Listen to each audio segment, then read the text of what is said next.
Hello, hello. So,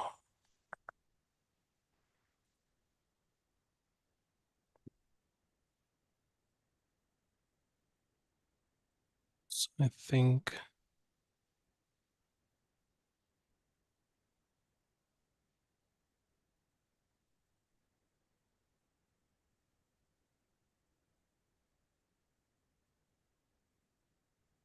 we can stop it here.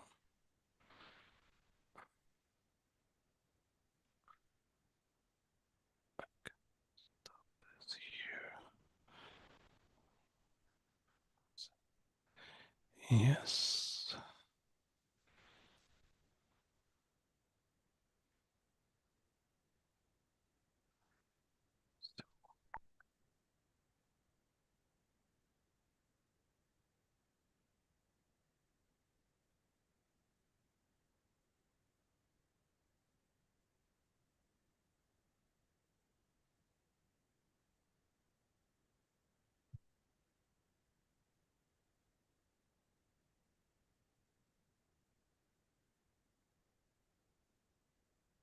So,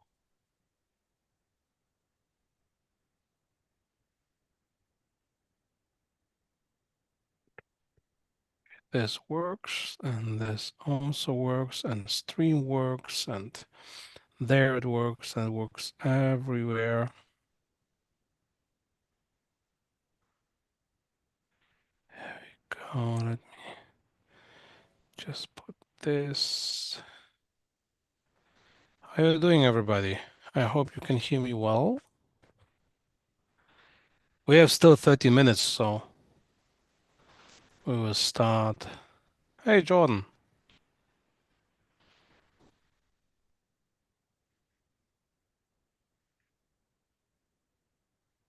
So wait, can you everybody unmute yourself or not? Let me just check. Yes, you can unmute yourself. You Yeah, don't have. testing. Yes, this works. Yeah. So that will be interesting. So it will be on Zoom. It will be live on YouTube, and I will try something new. Let's see if this will work. I will also put it live on Insta,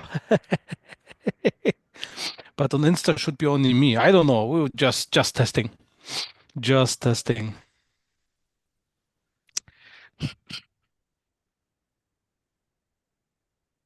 I can stop this.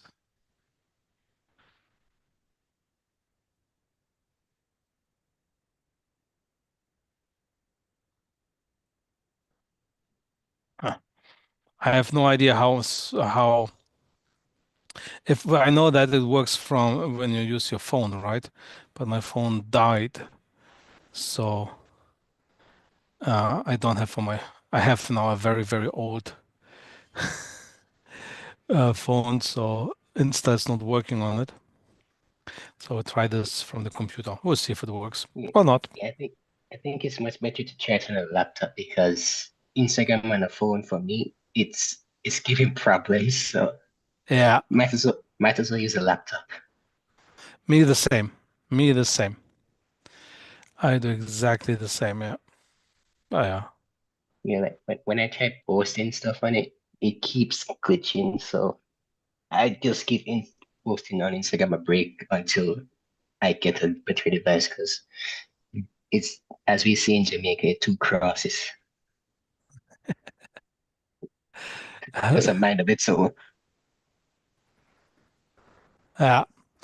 I agree with you. Definitely. Definitely. Oh, God. How do I stop the timer? I started the timer. Ah, here. Impression. Very good. Do so.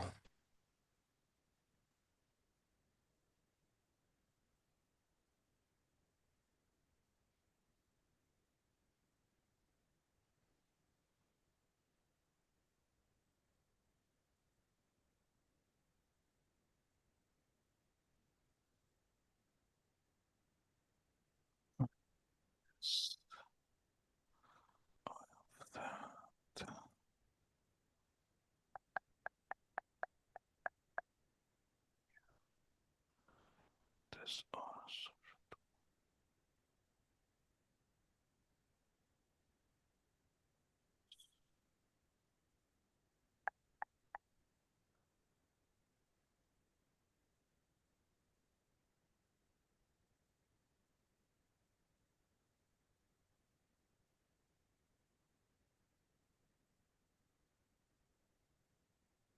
Okay, we're still 9 minutes before we start. Maybe I should take my tea or a beer or wine. I'm preparing a new tour called The History of Drunkenness.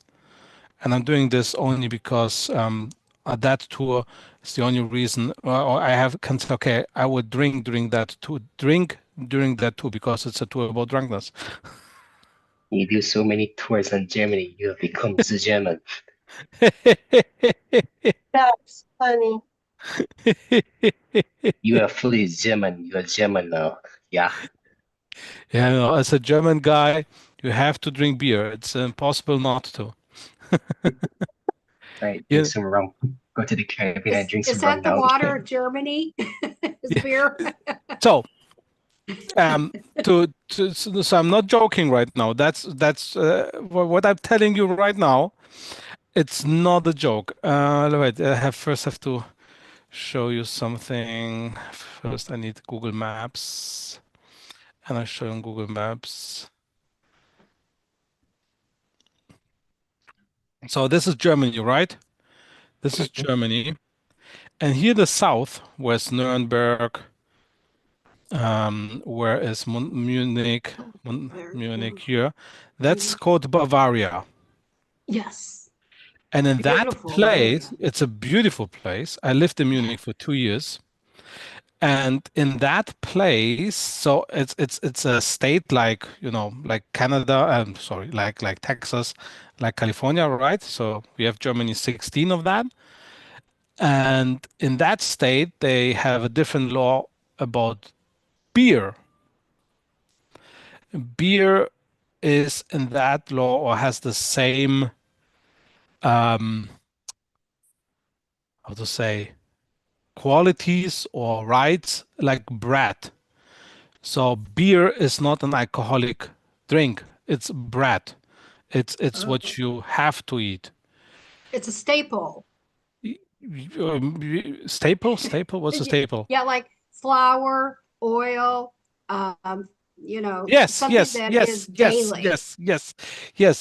So if you work in a factory where it's a cantina, they have to Oh, sell beer, and you're allowed to drink beer during your job because it's like bread. okay. You can't get drunk. If you get drunk during the job, then they kick you out. But if you drink a beer, why not? Why not? Why not? And I remember times when I was in Munich, when we went the whole day preaching and we made a break for lunch and we ate something, we got a beer and then we kept preaching. Mm. And that only works in Bavaria. Oh, okay. It's like in French having wine in the break, right? There Or was some Jamaicans with bro their rum. Yeah, there were some brothers and sisters from Ireland, and I guess they have a certain type of wine that is just like a daily, drink also because of the area. Could be, Oh, and, could be. oh, and Russians with their vodka. That's something different. So Polish people also drink vodka. Oh, really? Yeah, yeah, yeah. I also like vodka. Yeah, and vodka is like, like some people buy expensive whiskey. We have the same with vodka. So of course there is vodka that is bad and awful and cheap, and I will never recommend to drink it because you have a headache, no matter how much you drink, right? But there are also vodkas that are expensive, and then you don't drink it like, then you drink it a Uh, little bit like. So for my most precious vodka that I have, you can't buy it. uh, My wife's grandma's boyfriend, so he's 88 and she's 84. He's making vodka by himself, and he's making only 4 or 5 bottles a year. So because it takes a lot of time, it's a lot of work because he does the vodka with young walnut. So when the walnut is still not ready, when it's how to say, when it's green, then he has to peel all of them. So it's a lot of work. And from that he makes vodka, and the vodka is black. It's Ah, really dark. Dark. And so I got only one, maximum two bottles a year. So of course, this is only the vodka that I take for special occasions when friends or my father comes. So everybody gets only little bit of it, and that's it. oh, I got So to yeah, say, vodka burns. yeah. The problem is with vodka that unfortunately it's also, you can, yeah, I think it's the same like with bourbon, right? You can do a very, very cheap vodka, and then people get very, very fast drunk. And getting drunk with vodka is really disgusting. So that's what everybody knows, right? Okay, vodka is a very bad thing, but it's like, yeah, like whiskey. There are Now, vodkas that you drink to get drunk, or there are vodkas you drink because you like the taste. I was saying that it burns, like it burns from the inside. Yeah, that's a bad vodka. Okay. That sounds like moonshine here in the United States. You can also buy a wine for $1, or you can buy a wine for, I don't know, 1 million, right? That's Yes, yes. okay. You cannot buy. I cannot buy a wine for 1 million, but you know what I mean, right? There is, if you buy a They wine, do. yeah, They take apples and make bourbon, right? That's what you make bourbon out of apples. yeah, Oh, and, okay. and that's not good quality, right? I don't know. I'm not a bourbon drinker. We have a lot of distilleries where I live at, so I happen to go by there and see the apples outside where they make the bourbon. Are you in Okay. Tennessee? No, I'm in Virginia. We have a lot of Virginia? distilleries. Yeah, Yeah. my sister and brother-in-law was in Tennessee, and they had a lot of, stills there also. Oh yeah. Here we do Appomattox County. We have a bunch of Okay. vineyards and distilleries. Yeah. Yeah, they were I had in a Dunlap, Tennessee. Yeah, I had a lot. I had a territory where it was a bunch of distilleries.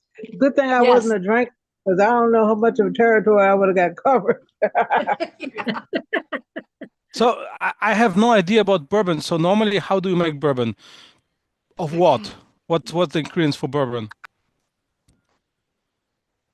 Because you said apple, right? But Yeah, it's apples because it was a bunch of apples outside where they made the bourbon.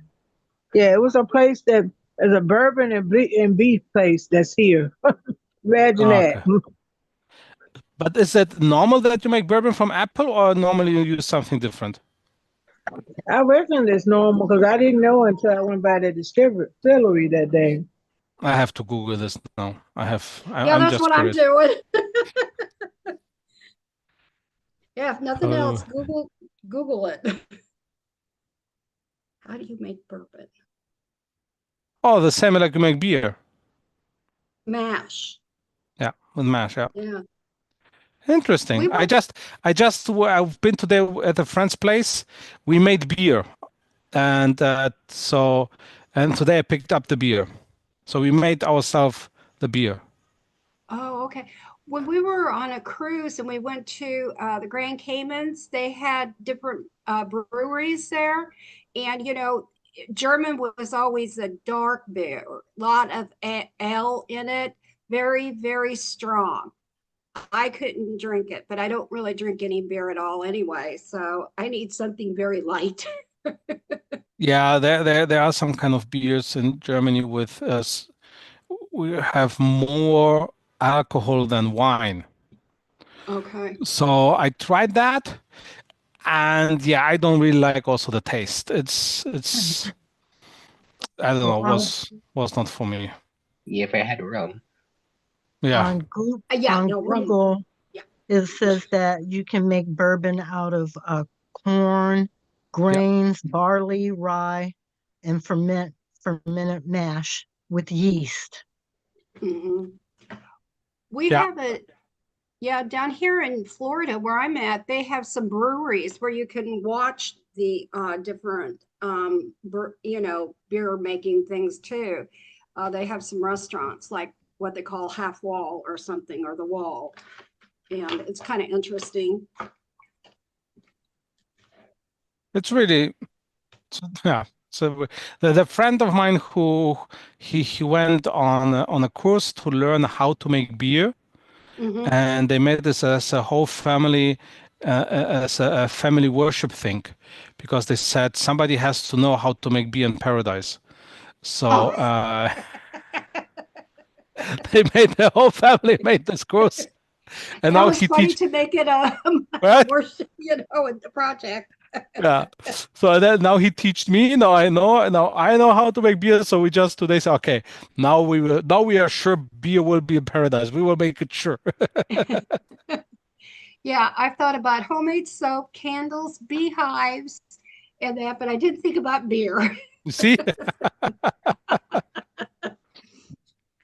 Yeah, beer is very, very interesting. Oh, it's already 2 minutes after. So let me just show the. Here we go. So, and also we'll record that here just in case. So what are we doing today? Welcome first. Welcome first.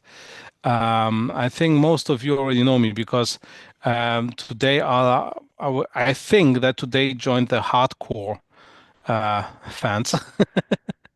Um, so my idea is this for today. Um, you saw my different tours that I already did, right? We went through Berlin, made the history of Jehovah's Witnesses in Berlin. We went in the concentration camp of Sachsenhausen. Mhm. We've done the death march. We've been in the concentration camp of Dachau. We've been in the concentration camp of Moringen, the first female concentration camp, right? What else was? We did the stumbling stones. So we talked about the man Jehovah's Witnesses who were murdered by the Nazis because they did not join the army. I'm missing one. Uh, History, Sachsenhausen, Dachau. And number four The is Death March. the Death March. Yeah, the Death March. Right. Yeah. The So women, the woman, that's the women. Moringen, the first female. Yes, absolutely right. Yeah, yeah. So these are my tours that I prepared, that I showed you about the history of Jehovah's Witnesses in the Nazi time. I have also about the GDR. I have about, yeah, the history of beards. Right. About I'm preparing now some about museums, Pergamon, new museum, old museum in Germany, in Berlin. I'm preparing a tour about drunkenness, the history of drunkenness, but that's for the future. And also there will Hmm. be more tours about the history of Jehovah's Witnesses in the Nazi time. Definitely, I have some more ideas. But hey, Leo. But the idea what is for today is let's just talk. So I don't prepared for today a tour. So if you hear say, oh, I just want to listen what Tomek is talking about, I have to disappoint you. Today is a day where I thought, hey, we don't really have so much time to talk about it together, to discuss it. Because when I finish my tour, it's after midnight my place, then we do some question answer, then it's 1 a.m. and then I say, okay, I have to go to sleep, right? So I thought it would be nice if you and I just talk about it. When I ask you, hey, what you liked about that, what you don't liked, did it had an effect on you, on your thinking, on your history, on your life, on your prayers, on whatever, on on whatever. Do you have questions?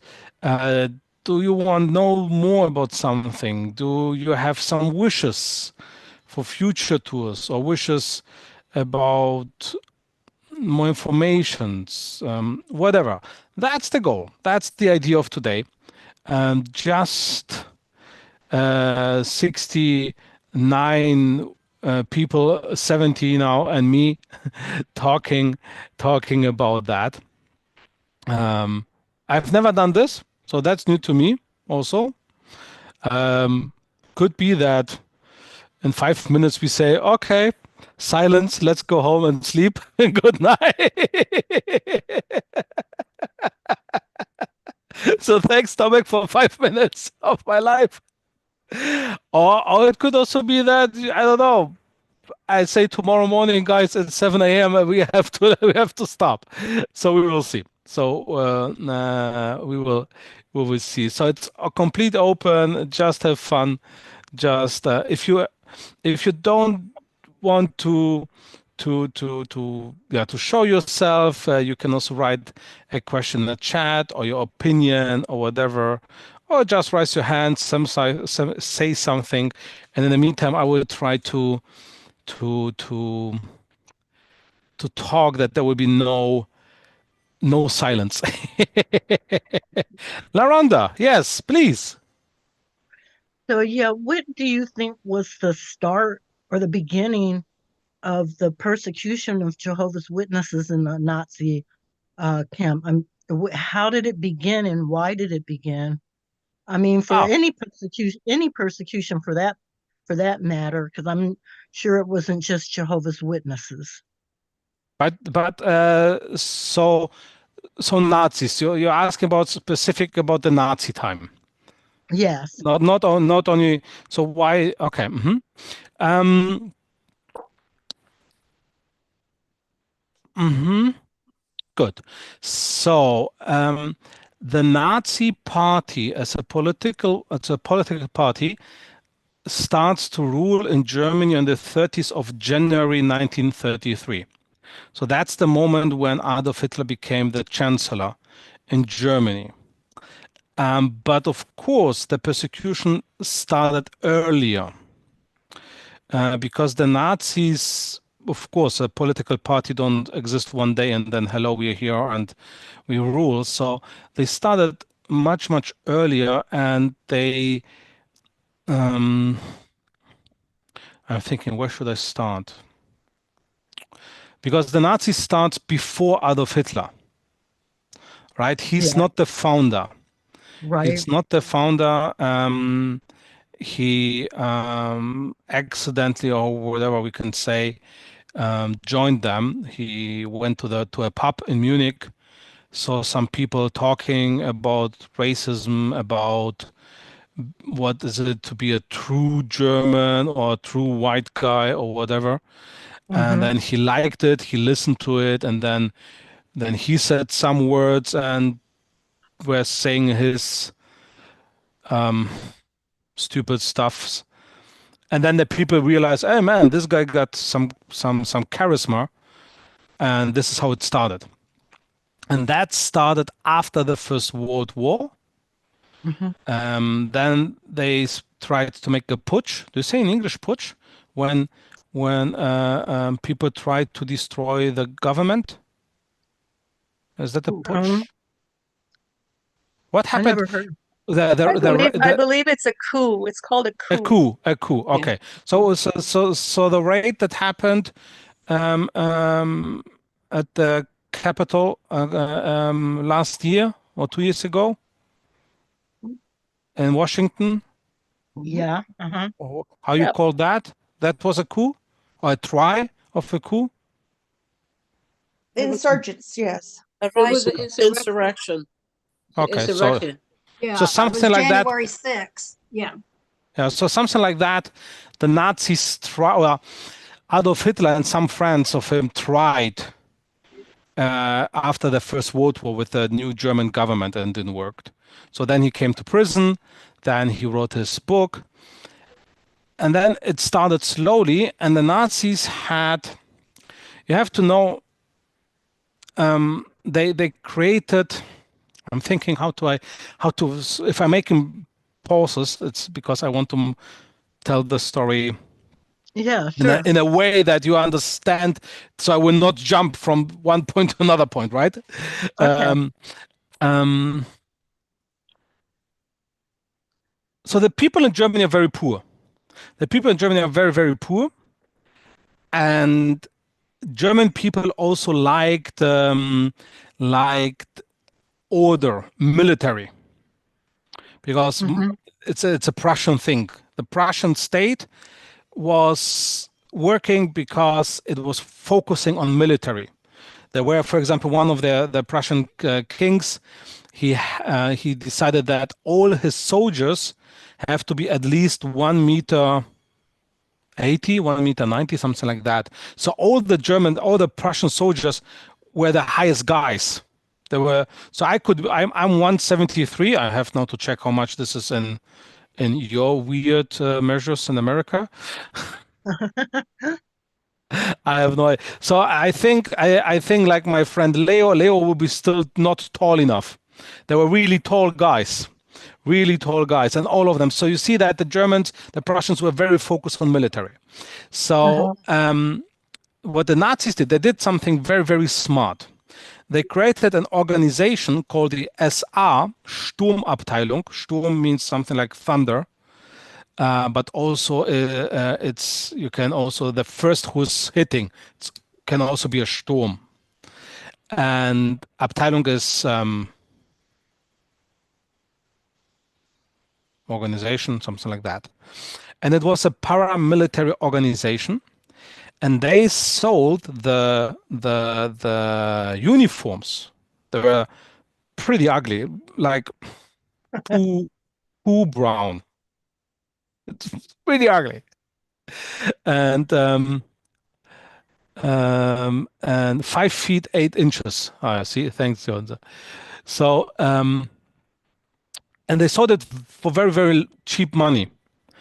So people who were men, especially men, who did not get the respect they wanted, like from the wife, at work, whatever, by buying for $10 this uniform, suddenly, wow, everybody's respecting me, right? And there were more and more people like this on the streets with this uniform, and Germans liked uniforms and Germans respected uniforms. And this organization became bigger and bigger, and they supported Adolf Hitler. And what they did, and that was against the law, and there were a lot of fights between them and the police, what they did, they beat the opposition. So when Adolf Hitler had a speech in another pub in Munich, and then came the communists to demonstrate against this because it's a democracy, they beat them. The SR beat them. And then they beat with the police and then run away. So they also beat Jewish people, and they also already killed Jewish people before they ever came to power. So I would say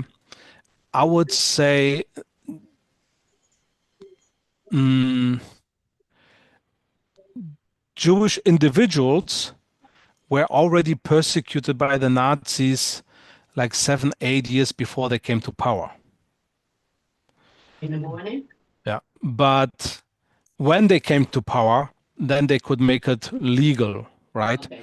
Then they could make it a mass thing. And then it started 1933. Wow. Yeah, that's amazing. Little power that people can Yeah. hold over others. Yeah. And the thing, these guys who got this uniform, there were a lot, because it was so cheap. A lot of times these were homeless guys, guys who didn't get a job. This is so interesting. These were not people who would say, an educated guy should be the president, right? Or educated people should run this town. No, it were really the worst. Yeah. So of course, why didn't he get any respect from his wife? Because he was a bad husband. Right. Right. Very immature. And then he had his idea of this uniform, and I'm somebody, and then why are you looking and looking for trouble, looking for fights. So yeah, so it's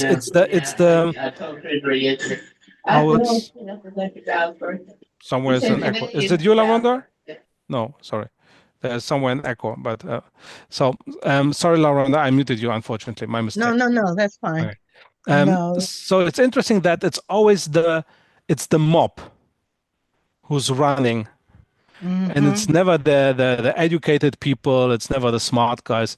It's always the mob who is Well, yeah. well, speak of uneducated, look at Trump. He's not all that educated. I mean, and people Let's have, talk about history. Let's talk about history. I'm Yes, afraid let's that not talk about him. okay, I you know apologize. no, no, I it's all good. apologize. Weigh It's words of no, carefully. it's all good around. It's all good. Of course, the thing is, I completely understand. I also have to stop always myself. I I know, have Yeah. I always to know. stop. It's so easy, and this is what we should do. History is should some be something to help us to understand what's happening today and how to Right, Yes. avoid That's mistakes. exactly right, what's happening Yeah. today. right. So, That's but yeah. but the problem Yeah, is, yeah, it's the thing is I realize that's why I always have to stop myself. The moment when I get from history into so political.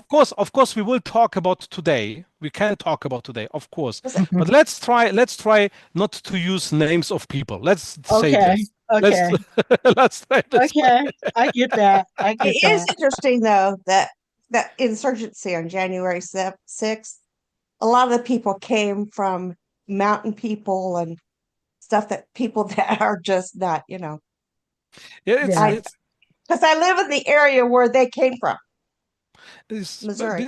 of course it's the and I also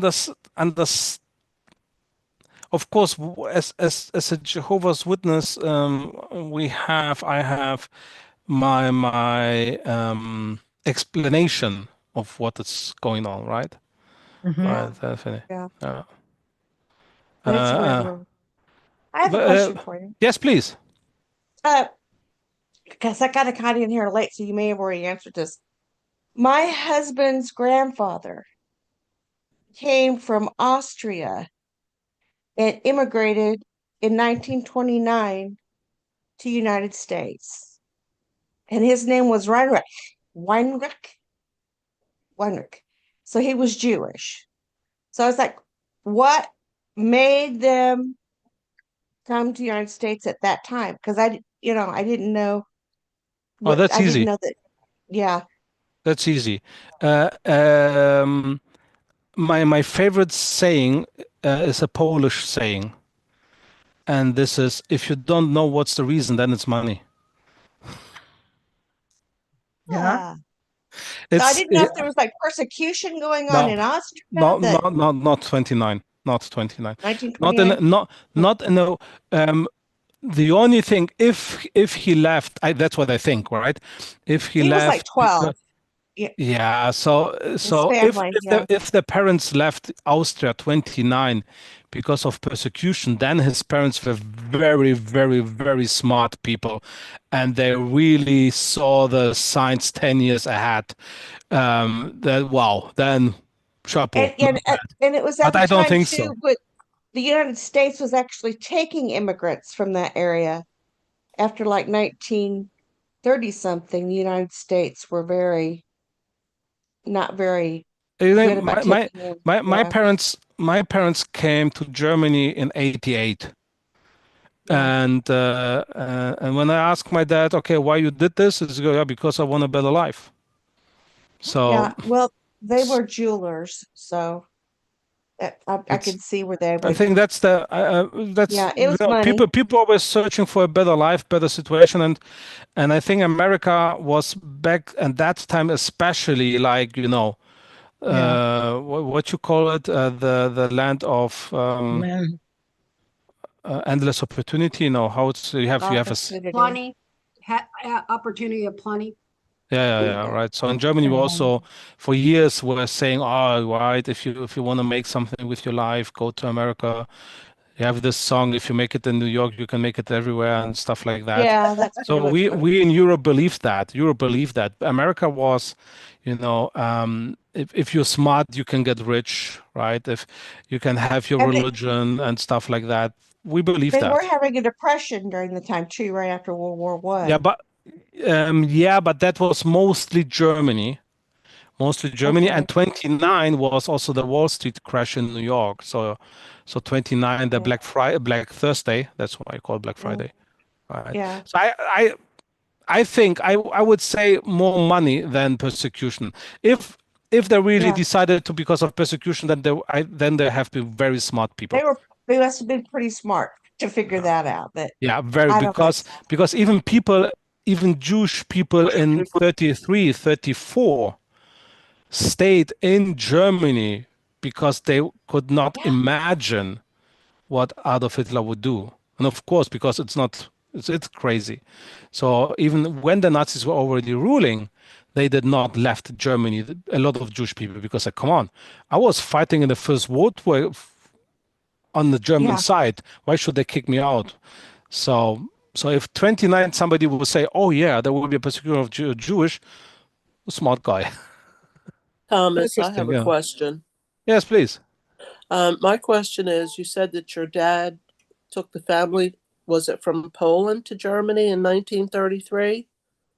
My dad? Yes. 88, Oh, 1988. 1988. So was it I'm a not that better life? old. No, okay, I'm sorry. So was it a better life? So it was from Poland to Germany. Yes, it was from Yeah. Poland to Germany, and I'm How thankful that so? my dad did this. Yes, Okay. definitely. Um, of course, my cousins and my uncles and so on in Poland, who are still in Poland, don't have a worse life than I have. They also it's now it's the European Union, so people make money and everything.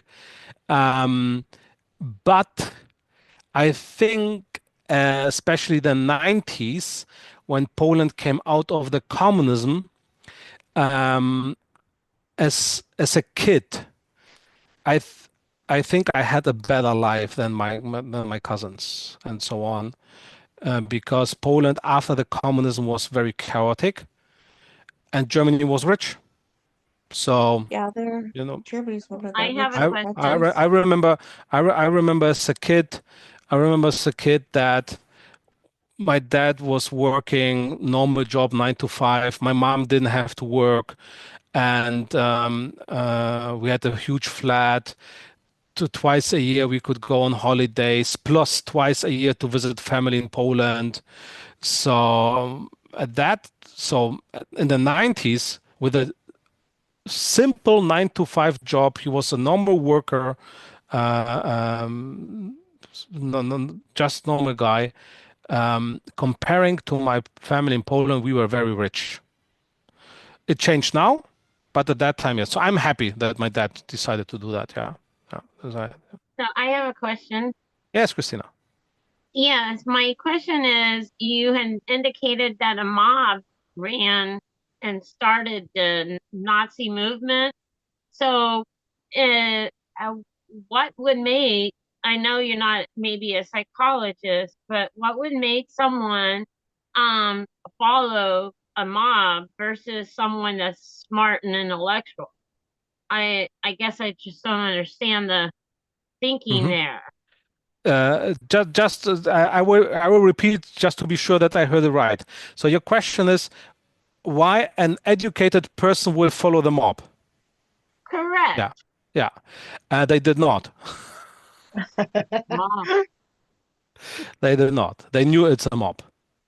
The only educated ones who followed them because they were thinking how to use the mob for their ideas. Right, that's the thing. There's a movie. So I have no idea if it's an R-rated movie, okay? Just to be sure. I know that R rating in the States is completely different than Germany, so please don't be angry at me.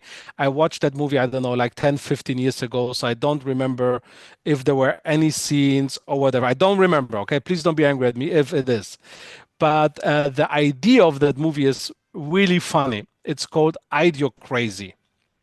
And the idea is that a very smart person, a woman, I think, and another very smart person, a man, but it didn't work. So it was just a average guy from today got hybrid. So they got in this cold think, and then they will be waken up in 20 years, and we will to see how the future will be, something like that. That was the idea of the movie.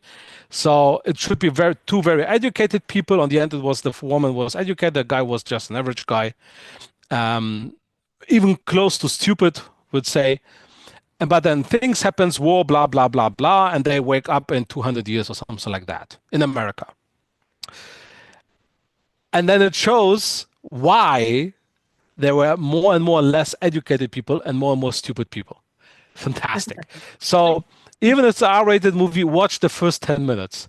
It's really, really cool. It makes so much sense. And if you watch the whole movie, then you think, how did they knew what will happen 10 years later? It's really interesting. It's really, but as I said, I don't remember the rating.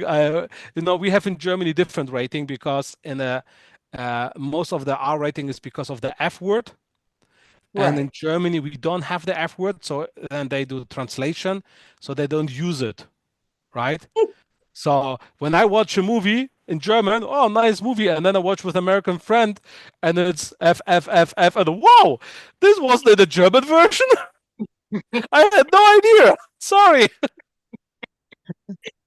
So what was the name of that movie? You're crazy, I think. Was it You're I crazy? Go Crazy? No, no, Yeah. let me check. Uh, Let me check. It's really interesting. I Idiot crazy. I don't know how to spell it in English. Here, I show you. Idiot Here it Crazy? is. It wasn't Idiocracy, was it? That's the one. Is it the R-rated? Let me check. Oh, it's an R-rated. Yeah, it's R-rated. Oh, okay. Oh, yeah.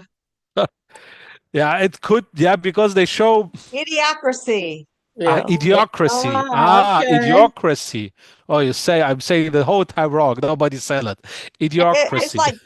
like Yeah. monarchy or Yeah, theocracy, yeah, yeah, but yeah, it's idiocracy. yeah. I So can see yeah, where that would be good.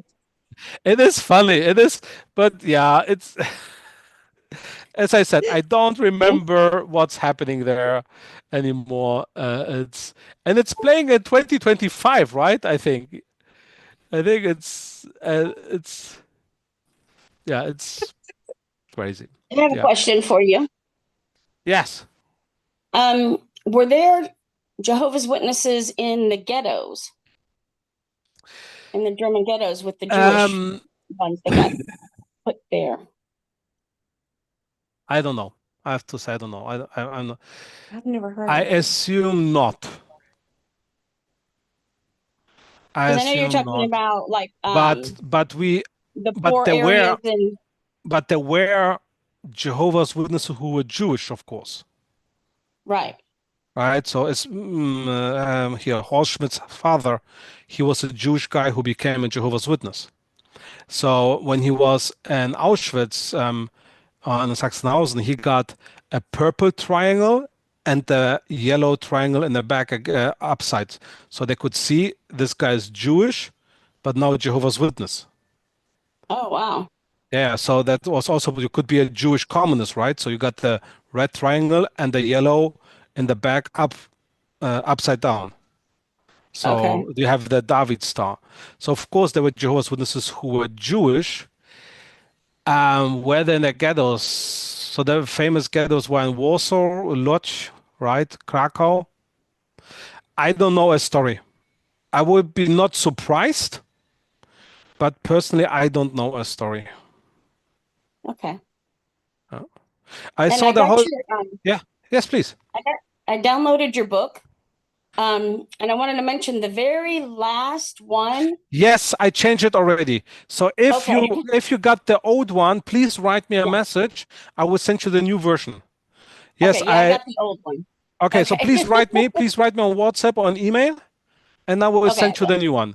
So yes, okay. everybody who got, let me show you this. Thank you that you're talking about this. Yes, I did not realize that.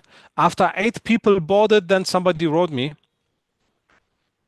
Um, where is it? Shop. Shop. So I made this book for about DACA, right? Here this. I made this book about Dachau with this drawings. Here is the shop, right? Here's the shop. So I made a mistake on the very last person. It doubles, right? It's the text of the last person is from the first person, right? That was a Right. mistake. So about 8 people bought the old version. So if you're here, I think Annette, you bought the old one. Please Yes. write me, and I will send you, of course, the newer version. Okay. You will, of course, yeah. And now, if somebody will buy it now it's also the new version here. So Okay. yeah. So So if who did all the put the comments in between the story, like the saint, like what each yes, one was known for? Did you do that? Did you yeah, put that yes, together? that's my idea. Yeah, That's awesome. I've shared that with many of my friends, very and good. we're all getting a lot of encouragement out of it.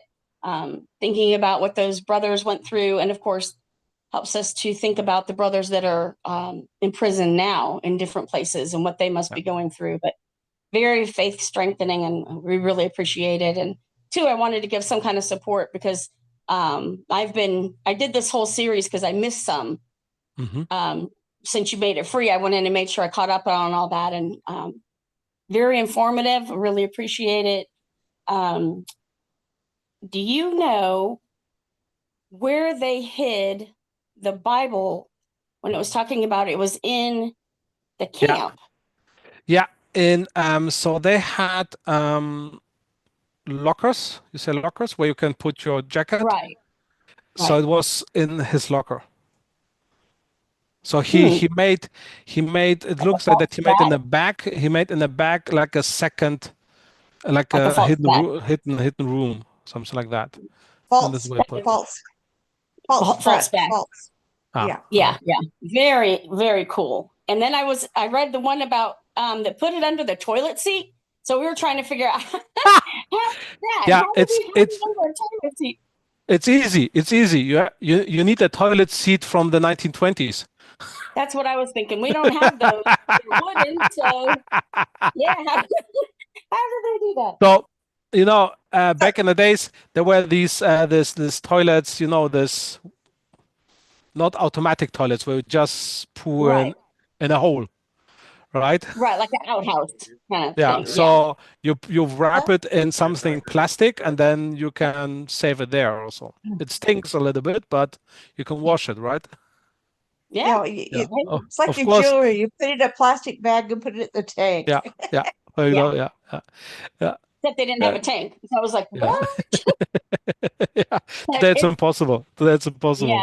Yeah, it's really amazing to think about how Jehovah really provided for them and made sure that they were encouraged along the way. So right, but remember to write me about that you need a new version, okay? Okay. Yeah, okay. I'll do that. And I saw Annette, you're raising your hands for a long, long time. Yeah, I keep losing my courage.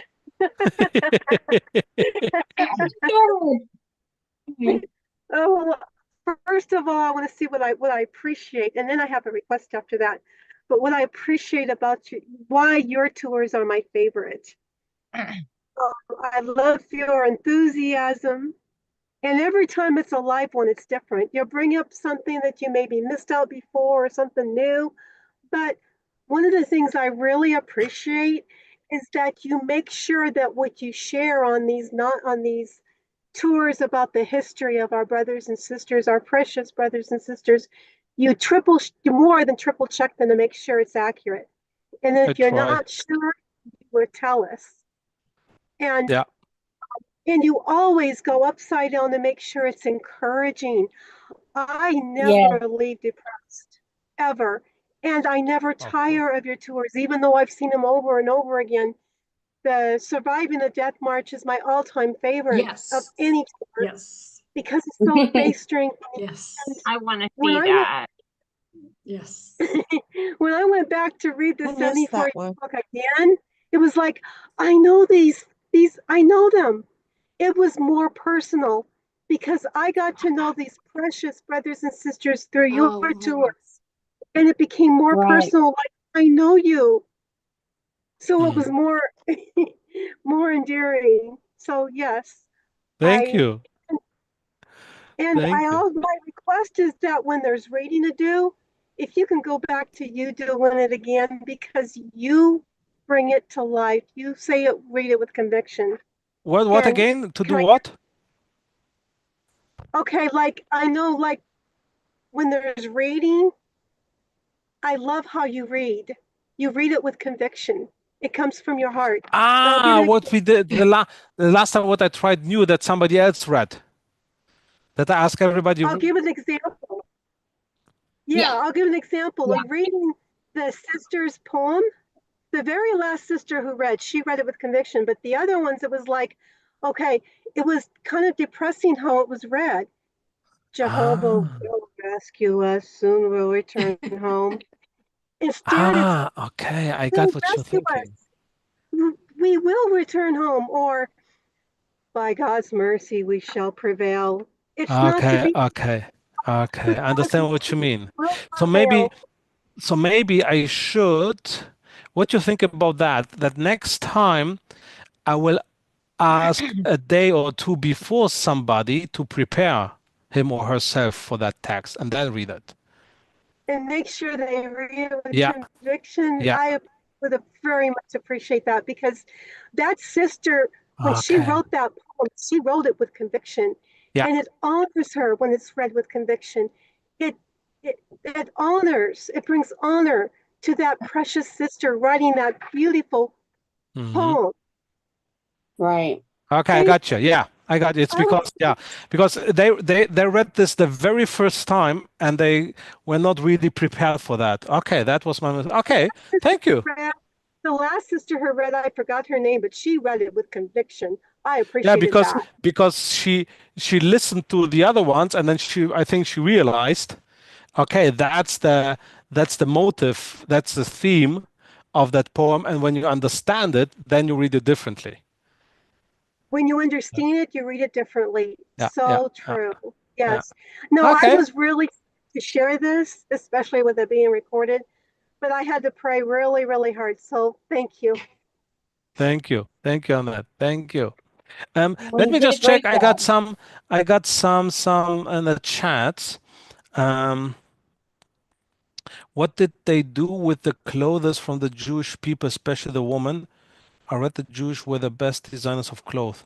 I don't know. I have no idea about designs. Yeah, they took everything away, right? They took everything away from the Jewish people. They sold it or they remade it. The horror stories are right what they did with the hair and stuff like that. So they were Yeah. also like in Auschwitz. But they made money from everything. They the gold they took away from the teeth, they sold it. So Oh, they also sold everything that could. Was he a general in the army and Oh, worked I up to the lost it top again. position? Was Hitler? You're talking about Hitler? No, he was not a general. He was not a general. He was a simple soldier, but mm-hmm. he got two how it's called two. What do you get as a soldier after a war? Medals, something Medals, like that. Yeah. medals. Yeah, Yeah. So he got medallion. yeah. So he got two medals, Eisernes Kreuz Type 1 and Iron Cross Type 2. So it was not that something like that everybody got, but yeah. So, but he was never a general. He never was not in a top position military. No, no. I love these tours. Thanks, Leo. I'm just reading the WhatsApp messages. Oh, here something and then we got to the raised hands. No worries. Something interesting to talk about: how the unity of brothers continues underground when even though they are being persecuted. In other words, the meetings or the preaching works does not stop; it just changes forms. Yeah, yeah. I think I talk about this especially in Sachsenhausen and Dachau, right? That they even had reports and they had 9 meetings in a week, something like that. Will you be re-showing any of the series? I only got to see the ones about Sachsenhausen and Moringen. So yes, all of it is available on my YouTube channel. And normally you need to watch it on my YouTube channel, most of the videos as subscription, which costs $5 a month. But right now it's for free for everybody. But until today, right? Okay, I can stay one day longer. It was for the whole week. For the whole week, it was open to everybody. All my videos, I can do it one day longer if you want. Okay. So go on History of JW Tours or at History of JW, and then you have here how many? 154 videos, 110 are in, in English, a lot, some of are in German. So you have here, these are all tools in Polish, these are all tools in German, and then you have here playlists, right? That you can take a look. Right. Yeah, playlist. So that's all videos about the history. That's about concentration camp. That's about the death march. This is about stumbling stones. This is Dachau. This is GDR, and these are live things that we just made. So yeah, so it's all open, but I will go back to subscriptions, and subscriptions costs, it depends between 3 and 5, right? I'm learning about that. I think the most expensive is $5 and the cheapest one is 3, something like that. I'm not sure, to be honest. I'm learning about that. So on History of JW, you can rewatch all my videos. I will, let's do this. I will wait for 2 days. I'll give you 2 days to binge watch it. Very kind. Very kind. Aberdeen, please. Yes, I want to, good evening, everyone. I wanted to say how much I have enjoyed your tours. And what it made me do is I started reading the 1994 yearbook. And at present, I'm in the third part of Germany. In 74. 74, right. So I'm sorry, 74. I've been reading that, just absolutely fascinating. And then I also went in and started watching a lot of the things that I've missed of your tours. And the thing I wanted to ask about was Brother Frost. Yeah. And that when you did the part about propaganda and the eight witnesses, and then you build a lie around that. I was interested a little bit more in the documents that they presented to try to show about him betraying them as being true. What type of documents were those? They made how it's called, a transcription, so a fake transcription of a fake conversation that he had with some Nazi guys. And on that fake transcription, so they also use some. That's the intro. What is the best lie? The best lie is if you take something that is true and then build a lie around it. Because if the core is already a lie, then it's easy to get to know. But if the core, the center, is something that really happened, and then you build a lie around it, then it's difficult to figure it out, right? So, devil said to Eve, did Jehovah said? Well, that's true. Jehovah said something, yes. And then build the lie around it. This is how the best lies works. So this is what they did also to Erich Frost. Of course, he had conversations with Nazi guys because he was in prison. He was tortured. He was how it's called. They inaugurated. No, how it's called. The thing then when they ask you questions and beat you. Interrogation. Yes. So of course of that were transcriptions, and of course, Erich Frost also gave the Nazis number and names. Yes, when I will be persecuted, I also will give names of Jehovah's Witnesses. The question is, what kind of names? So mostly Jehovah's Witnesses gave names of Jehovah's Witnesses that they already knew they're in prison. or that they died. Okay. Yes. Oh, That's Yes. smart. That's That's the smart. thing. That's the thing, right? This is it's a lot of in a lot of books. It's yeah. You need that's why you need to know the people. You need some names, and then yeah, okay. So give me a name of one of the elders, and then yeah, you know that brother X is in prison. Give the name, right? Or brother Z died 2 years ago. Give the name. Why not? Yes, he was an elder. Yeah. Yes. The last time when I remember, he was an elder. Yeah. Right? So Erich did this. Erich gave some names, right?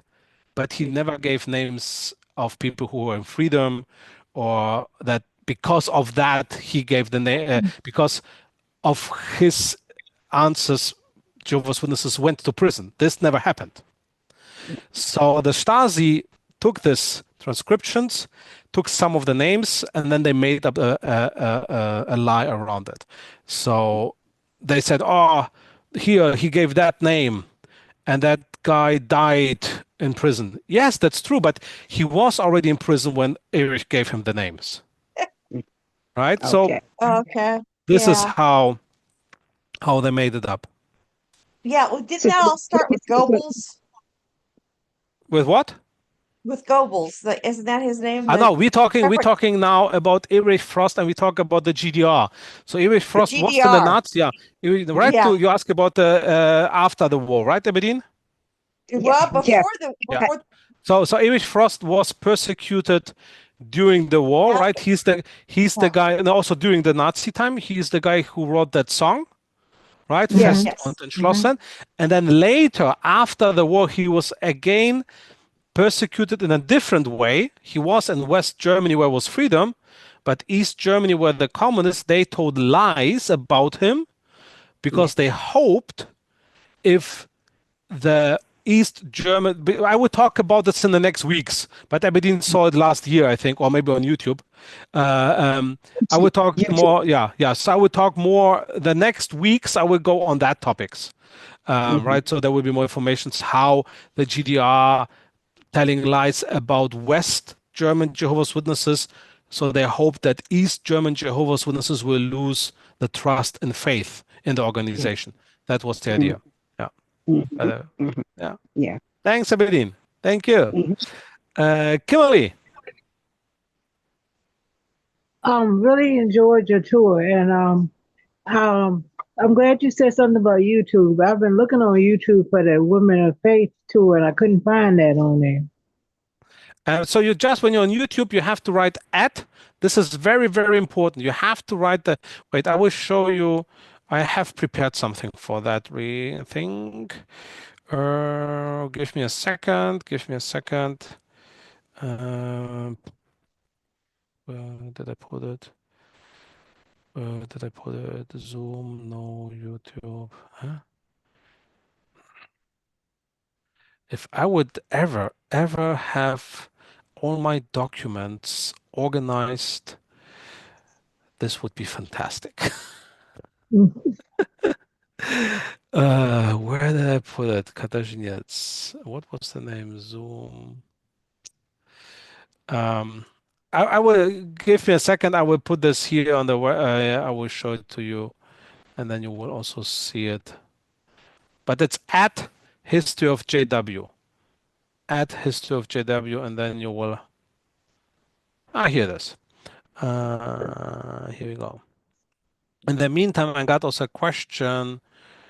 Simone Liebster's mother did that. Yes. So Simone Liebster did this, that she gave names of Jehovah's Witnesses who were already in prison or who already died. So yeah, exactly. You're absolutely right, Monica. Yeah. Another question was, are there any updates on in-person tours? Yes, I prepared also something. So I will show in a second, but first I show about that YouTube. I also prepared that. So I'm not sure if you're somebody, if your hands going up and down, if you it's not me. If don't think that I put your hands down, okay? Just in case. So here you go. Search. Wait. Yeah. Search for at history of JW. When you go on YouTube, put at history of JW. That at is very, very important. Not only history of JW, because if you only put history of JW, unfortunately, that's why I hate YouTube in that case. Unfortunately, you will not only get my videos, you will also get a lot of stupid videos. So what is very, very important to put that at. And if you want to be sure, is that video made by Tomek or somebody else, it's very easy. You see my logo, that's my logo. On Okay, all I my videos is that logo. So if you don't see that logo, then it's not me. And all my videos should be down below on the right side, that thing, these two bears on a bike. That's my wife and me on a bike as bears. So if you don't see this, it's not me. Okay? Okay, so add history, add Yeah. history. At Okay, history of JW. Here it is. At history of JW. okay. And I And gave if the you want, wrong. and if you search for a WhatsApp group, that's my WhatsApp group. If you want to join a WhatsApp group. Okay, yeah, I'm in your WhatsApp group.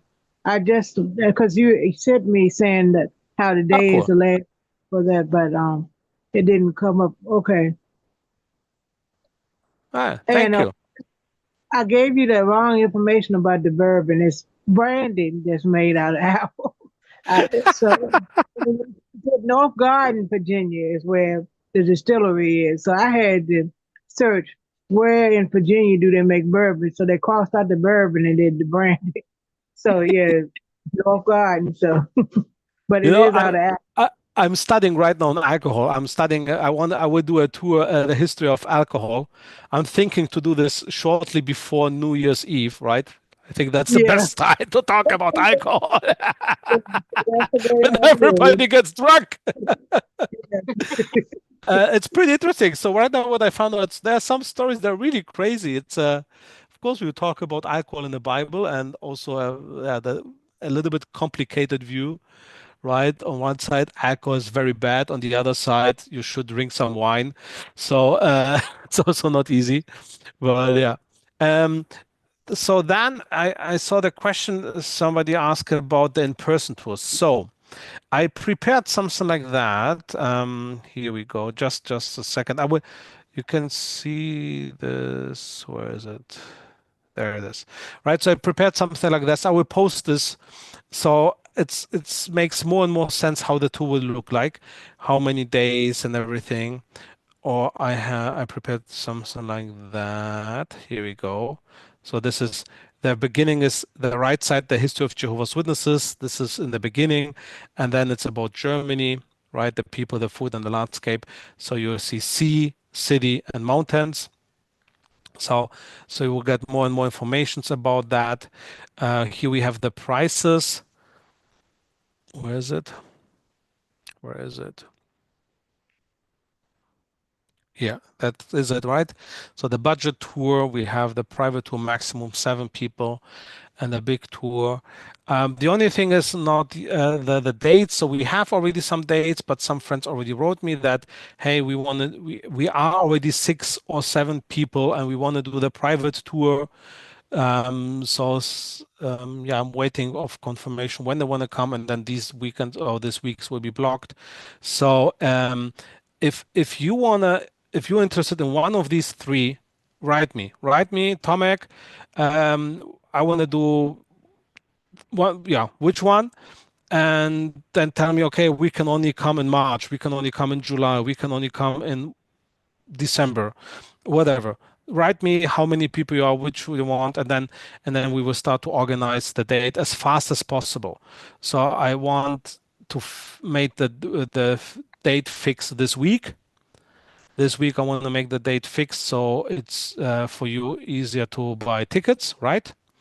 And one thing what we will do, we will start in Berlin and we will finish in Berlin. You see, Berlin days, day 1, day 2, and day 9, because I think that tickets, flight tickets from one place and go back from the place should be cheaper than if you fly to Berlin and then fly back from Frankfurt, which but also we can do. That's also the problem.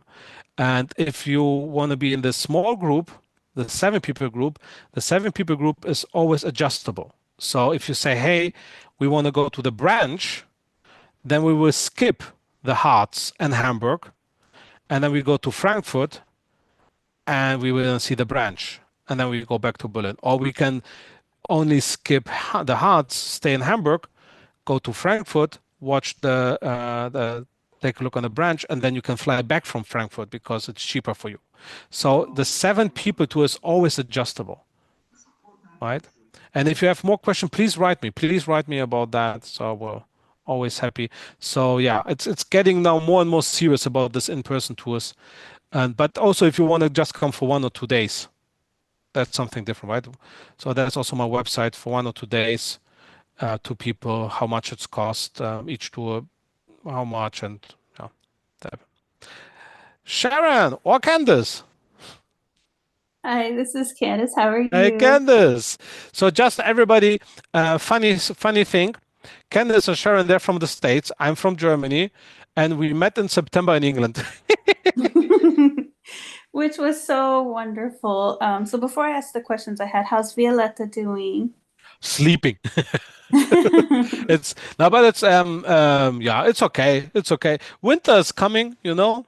Yes. Winter is always a difficult time, especially for her. But yeah, she got the dog, and the dog is funny, and the dog is more funny than I am. So,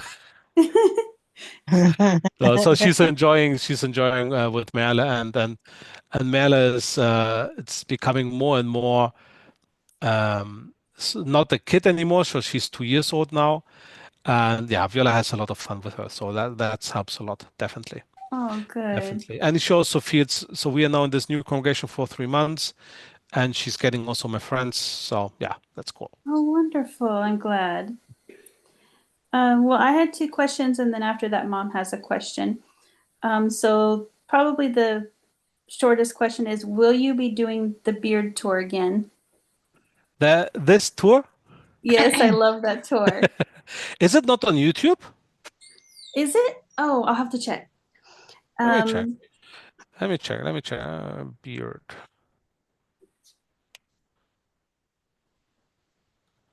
Oh, now I watch. Oh, now it shows how to know. I want to take a look on my, not on everybody's beards. But if you put beard on YouTube, it's pretty funny what kind of stuff comes up. That's pretty fun. Yes, it's even twice. oh, awesome. One shorter, one a little bit longer, one 10 minutes longer. Oh, good. Okay, I will definitely watch that again because I loved that tour. Do it. And my other question that I had was, so when you tell the story of the Death March, wasn't there a point on their journey where they stopped at a town and there were some other witnesses in that town?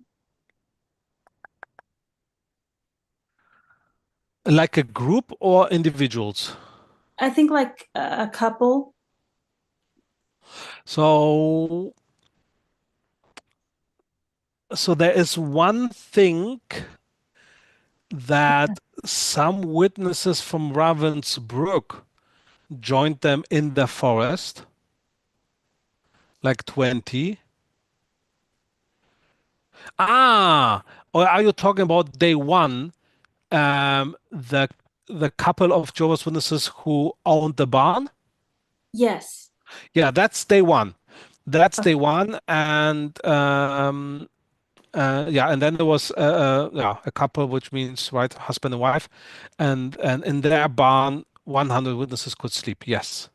So I was wondering, with those witnesses still being there after all that time, would that have been because the search to track down witnesses?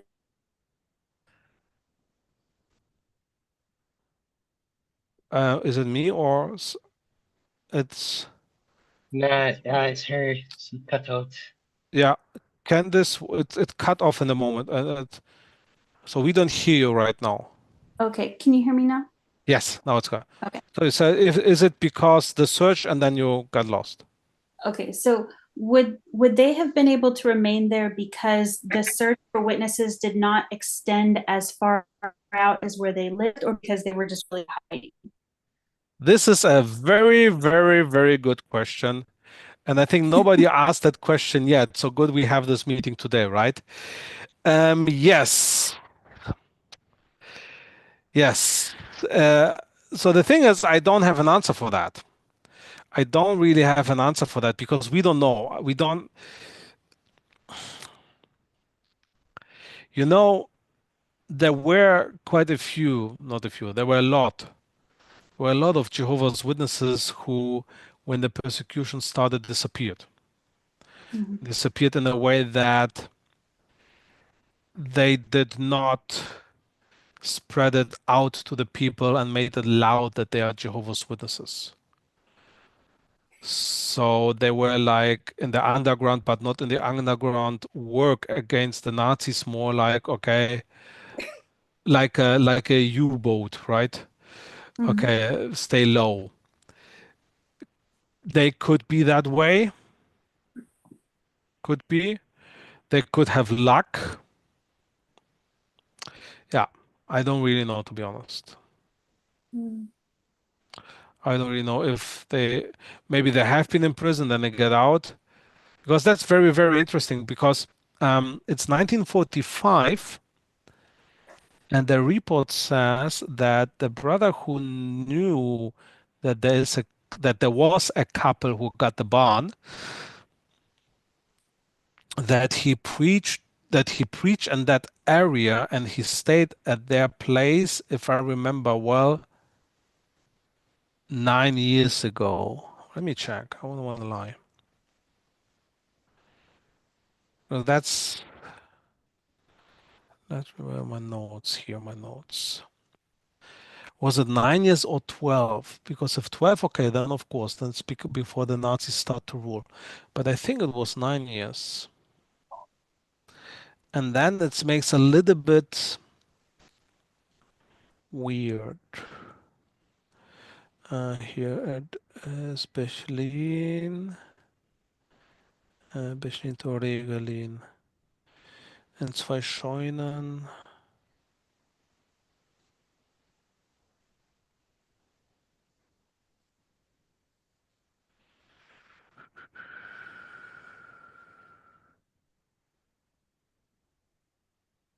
Yeah, nine. So, okay, so that brother, he is from that town. He was from that town where this couple was, and he was arrested there 9 years ago.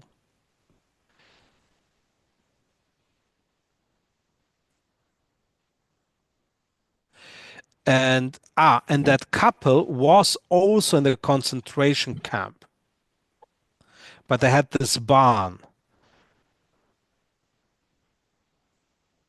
Okay, so here it is. That's a full story. Because, I don't tell the whole story on the normal tour because this would be too long, right? But sometimes I'm thinking, should I not do more shorter stories and then get you everything? But please remind me that I have an answer for that, okay? So let me finish this and then remind me, Tomek, you wanted to say something about giving the whole story to everybody. Okay, so about that, it's so that Jehovah's Witness who was from that city, who was 9 years ago arrested, so 1936, which makes sense. It's close to Berlin. The concentration camp that was built. Okay. And he remembered the Jehovah's Witnesses who lived also there, who were also in a concentration camp, had a small place with a barn, and that barn was given now to relatives of these Jehovah's Witnesses. So when they walked there, not the relatives open, but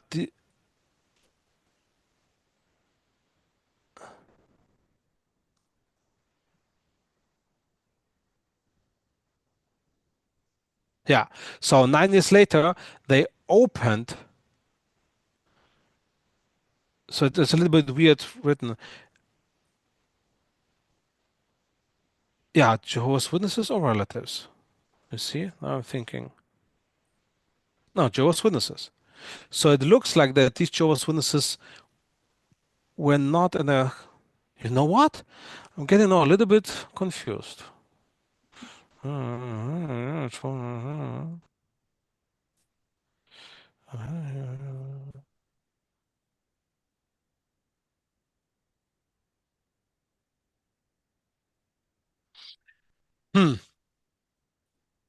Okay, this takes me a little bit longer. Why? Because the report, so the wording that Jehovah's Witnesses used back in the days is a little bit different.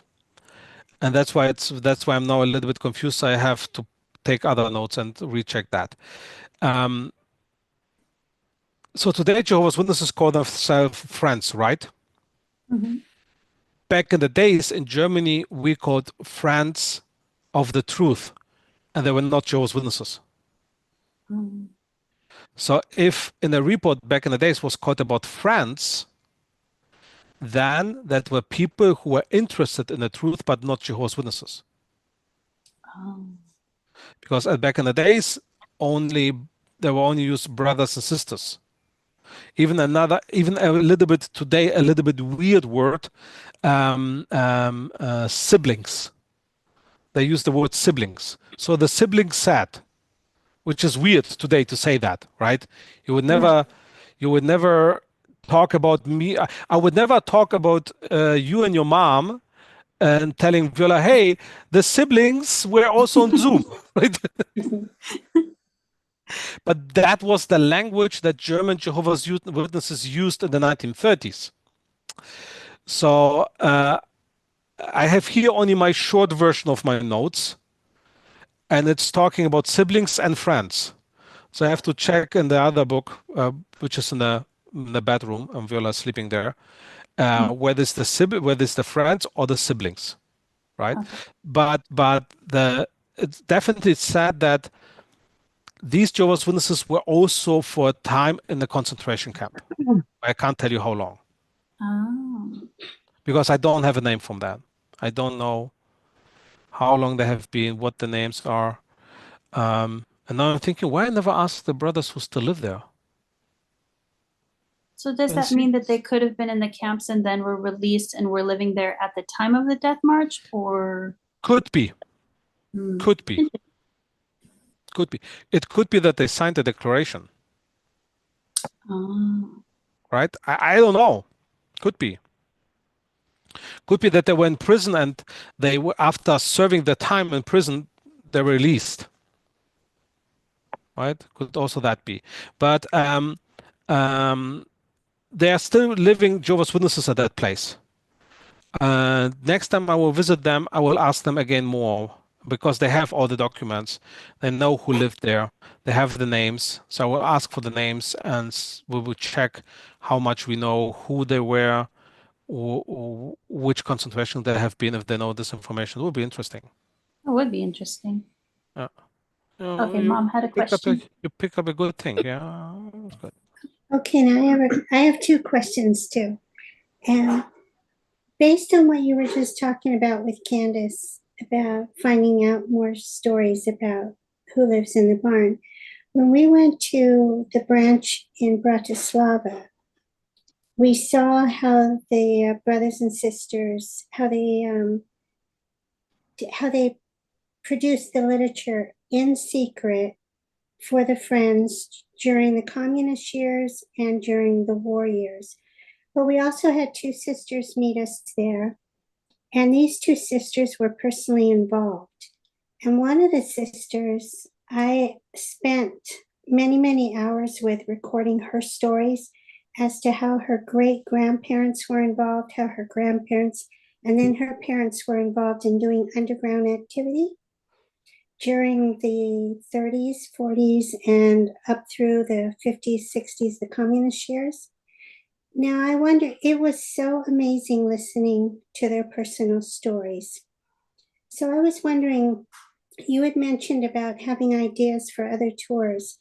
Is there ideas where you could interview some of those family members that had grandparents or great grandparents that had stories? Yeah, Definitely. So we call it in Germany, we have even a term for these people. So they are not the eyewitnesses, we call them the second generation witnesses. So their parents were the survivors, and so yes, my coordinator is one of them.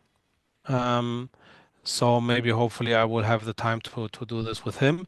And this is what also a lot of organizations of memorials and so on focus right now, by searching the kids, the grandkids, and asking them, what did your parents told you? Do you have some documents?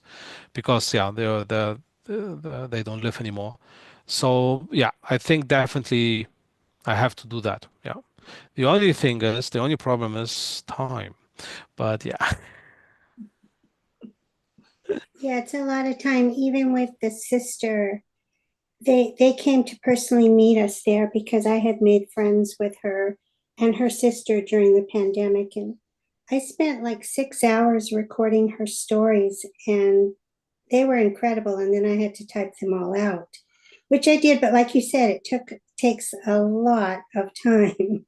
And it's not only, so you have now these 6 hours, and now then you, if you want to present it, right, you have to cut it, right? And this takes days to Mm. cut the most interesting stuff, or to make the research to get the background. So, for example, if I would have a 6 hour interview, I would need at least 2 months to finish it, to present it to you. Yeah, I understand. It's a lot of work. Yeah, yeah, that's the thing. But it's a great idea. It's a fantastic. I would love to do this more. Yeah, we'll see. Who knows? If And I have to say, if this idea of my in-person tours will work, I would make enough money to focus more on the research. So that's the background. That's the idea of the in-person tools that I want to do. That okay, these in-person tools will finance my research. That's what hopefully will happen next year. We'll see. and you would just personally interview them, and then Yeah, we would listen to their interview. yeah. Okay, And my then yeah. second thing was we went to Selters, and actually that was the branch I was looking forward to, but they didn't have what I was looking forward to, because the Warwick, the Warsaw branch and the Bratislava branch had history museums. And so I imagined that when I went to they had history on Jehovah's Witnesses, and they had pictures and archives and stuff like that. When I went to Selters, my biggest thing is I thought, because of the history of Jehovah's Witnesses during the Nazi years, I imagined that they would have a huge history museum with exhibits in that telling stories of Jehovah's Witnesses during the Nazi years. They didn't have anything. Did they Really? use? Yeah, did they use? They said they were building one, but did they have one at one time? I thought they're finished already. They're not finished yet? No, I just remember them showing, like they pointed out a building to us and said that in the future will be the museum tour or Yeah, history museum. yeah, but that information is so old. So I haven't been in Zeta since 5, 6 years, 7 years. So I thought it's already finished. So did they Oh, used to have one? I know that they did a lot of research. They were collecting stuff. So yeah, I thought it's already finished, to be honest. Oh, okay. Because we But good you expected that good since good they've you say had that, because if I would do next year in person tours and I would promise this to the friends, and then okay, I have to check before. because since that facility's been there for so long, and there was a brother and sister that we met with that they were just lovely. He said he's served at that Bethel since it was built in 79. And so we thought that they would have one of the largest history museums because of the history. So we were very surprised that they didn't have one. We were disappointed that they didn't have anything. And the smaller branches we went to had an amazing history museum. Who knows? Maybe some of the branch friends will hear that and will encourage them to speed it up. Yeah, I understand. I completely understand. Yeah, sorry for that. I was also sure that they finished it already. Yeah. Okay. Well, thank you. Thank Thanks. you. Karen, I also see right now your chat, what you wrote in the chat.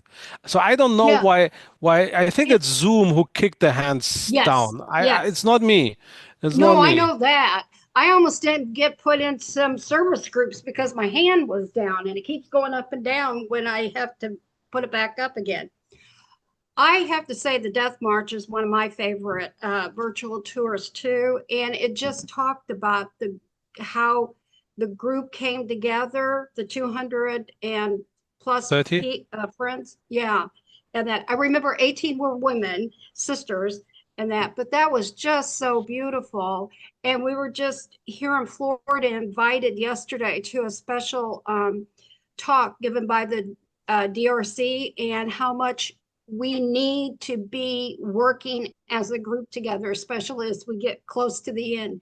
And I was thinking of what you had said in your tour too, how much they had done that to dig for water with spoons, with bowls, with hands, and that how they worked together, how they got food, and especially the last so many days when it was the sisters who helped the brothers live. That was just absolutely beautiful.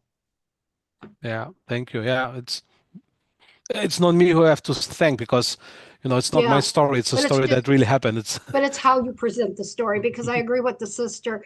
You are very enthusiastic, and so you can really convey that enthusiasm. right. Thank you. Thanks, Karen. You're welcome. Thank you. Thank you.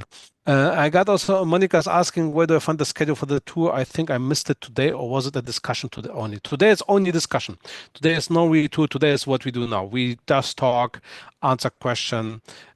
I listen to you, to your ideas, opinions, and so on. Before I get to you, is April 15 to 25 still an available date?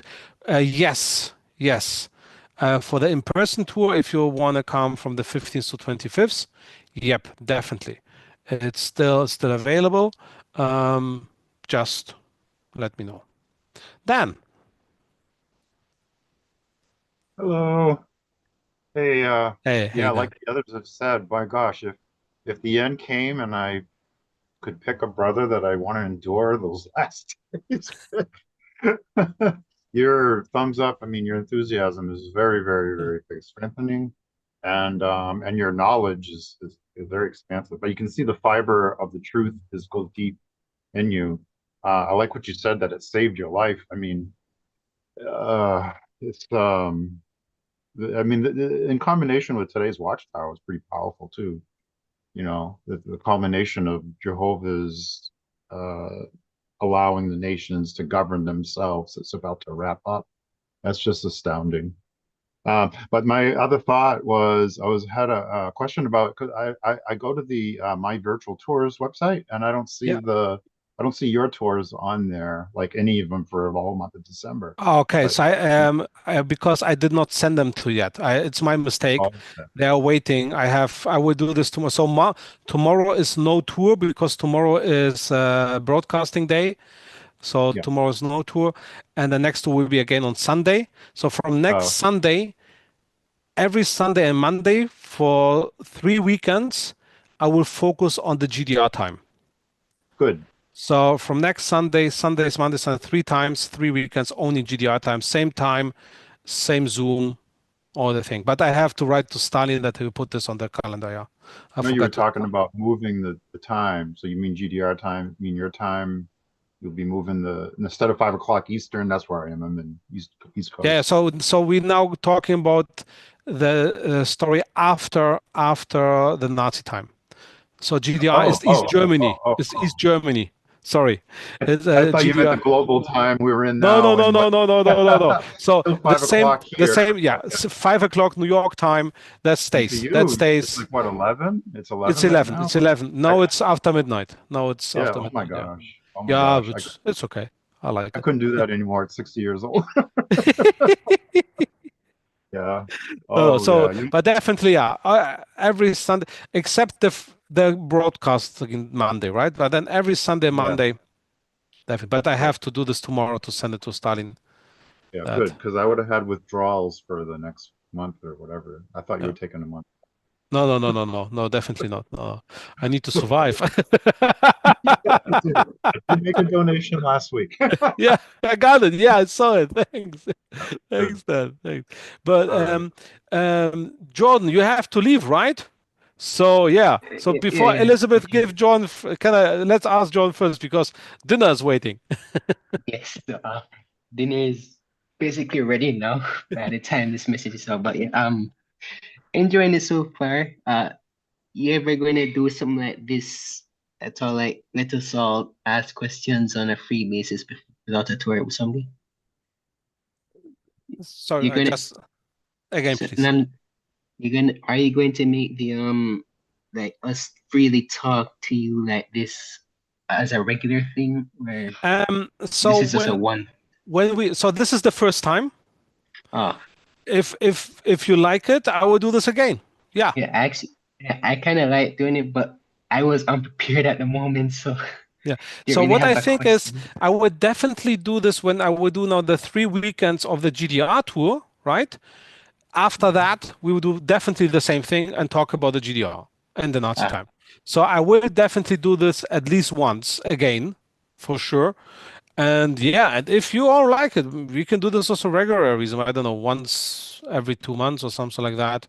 Why not? I enjoy it. I uh, like it. Depends if so I don't want to talk to myself. So if there are enough people who wants to listen, I will do it. uh, well, well, it's nice hearing you, brothers. I have to go, so Yeah. yeah. Enjoy your dinner, my friend. All right. So see you next week, Sunday. Right. Yes, All next week right, Sunday. goodbye. All right. Bye. Or Bye, Jordan. Bye. Auf Wiedersehen. See you Auf later. Wiedersehen. Bye. Yeah. Bye bye. Have a good dinner. Yeah. Uh, Yeah, we'll Very nice. try. It's pork, so yeah, I will try. Plus I kind of helped making it, so we'll see how it tastes. Anyways, I should go now. Bye. Yeah, do it, do it, do it. Ciao, John. Bye, John. Elizabeth. Hi. Earlier tonight, you were saying that some of the Jews did not leave when they had an opportunity because they really did not think that those terrible things would happen. And we can look at history and then look at now and see that it's actually the same thing practically. I was talking to my boss at work yesterday or Friday, and I told her how things are going to change and all religion would be banned. And she said, but no, no, it's not going to happen. And I said, well, we know it will. It's going to surprise people, but it's going to happen. And she said, no, I don't think so. She said, but this is, I said, even in America. And she said, no, not in this country because we have free speech. And I said, well, that's going to be the surprise about it because it will be around the world, whether it's the United States or not.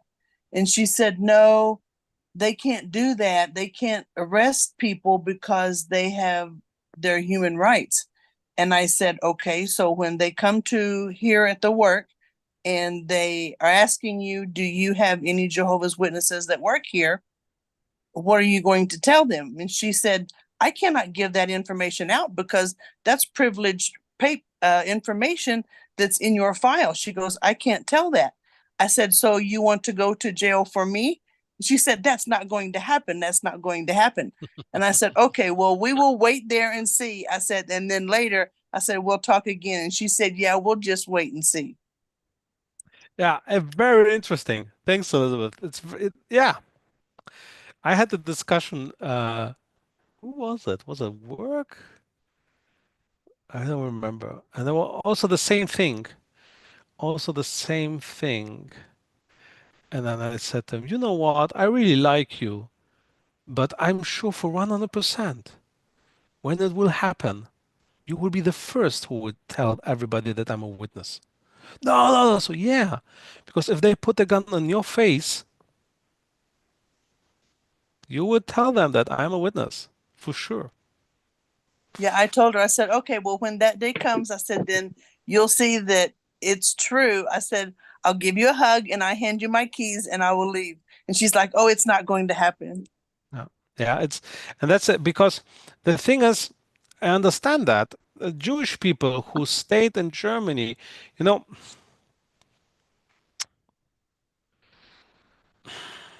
it's okay. The States are maybe a little bit different, but Germany at that time just, yeah, who could believe, who could even imagine that they will build huge places with gas chambers to murder cheap and fast as many people as possible and then burn 1,000 each days of these bodies. If you would tell them, oh, this is what will happen, they would say, are you crazy? We are a civilized nation, right? I I, I believe that yeah. And and these people, which why are people not leaving when the authorities say, hey, the volcano is exploding or flood is coming? But that's my place. I worked for that place my whole life. I spent so much money to be here. I have to protect it.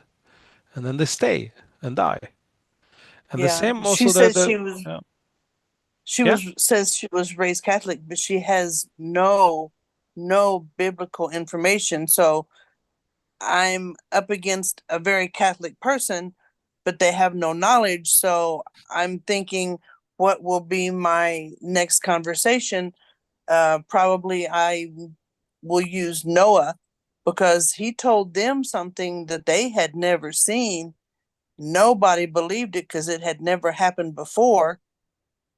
And then it's just trust in God because we have already a track record. So the prophecies, it's going to happen.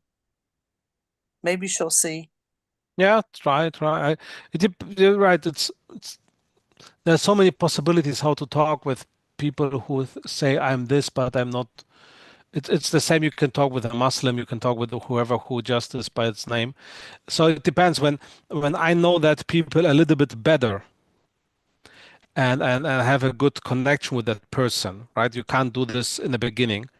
Then I sometimes say, if you would have no idea what it means to be a Nazi and you join the Nazi party, right?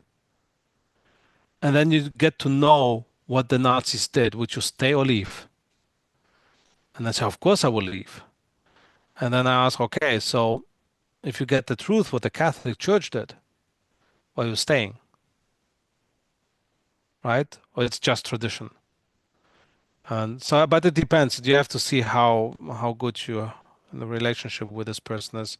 You can't be always very, but that's a brutal way, right? That's a really brutal way to Yeah. show somebody. It's not for the first conversations, definitely. Yeah. I've been there for 3 years and maybe 3 times in that whole time Yeah. frame, she has come to me with a question and I can tell how her face looks. I can tell her tone and she will say, I have a question for you. And I know every time exactly it's going to be biblical. Little Hmm. things will happen, things maybe she sees or thinks about, and she will come to me with her questions. And I always leave everything alone. I don't constantly have conversations because it's a retail store. And I don't want repercussions with customers coming saying, oh, you have this Jehovah's Witness at work, and she's always talking about this. So I'm careful and I pick my conversations only if they initiate or if I find someone that will throw something in a comment that's scriptural. We were talking about right now, eggs at our store are $4.50 a dozen. And that's terrible. That's like, I don't know, Great Depression prices or something, I guess. So you would never think that. And so conversations will come up at the store almost every day. And then the customer said, well, things will probably get so bad that they throw their silver in the streets. And so little things like that I watch for, because then those are the ones that I can talk to again next time. But otherwise I'm careful what I say. Yeah, Well, that's good. so That's good. could you, sister, could you direct her to the jw.org and let her, you can direct her to jw.org with her questions that she has, and let her know whatever Bible questions she may have. It can be answered on jw.org. All she has to do is type it in there and find the answer for herself. If she would like to go on the website and do that, maybe you can even show her how. Yeah, next time I will try that. I know a year ago her son's father died, which is they're divorced, so it's her ex-husband. But he was visiting here in a hotel room and he died in the hotel room. Her and her son went to pick him up and they found him dead in the room. They had to call maintenance to break the door because he had the deadbolt from the inside. So then I showed her just around the corner the video. She sat there, she watched it, she cried, she gets it, but her life is, she's the store manager. She has a teenage son, just went to college, the same thing. Their life, their everyday just takes them, and they don't see that they have need for anything else, and they don't make time for it. Wow. It's like Pretty sad. but I'm sure you will make it. Yeah, just step by step. I was what is it? Yesterday. I had yesterday a tour in Sachsenhausen with friends from Poland, and I was telling them about the how it's called, the preaching reports that were in the concentration camp in Dachau, and that we know that Jehovah's Witnesses were preaching also to the SS officers, right? And then I say, okay, how does it look like? You could not, right? First moment, you see an SS officer with a gun in his hand, with his anger and hate in his eyes, and say, "Hey, sir, Mr. SS officer, do you know that God gives us paradise? He will kill you," right? So I'm sure this took weeks and months of observation, of getting a trust, of waiting, of searching for opportunities, and then maybe after a year or something like that, then to say something about the Bible, something like that.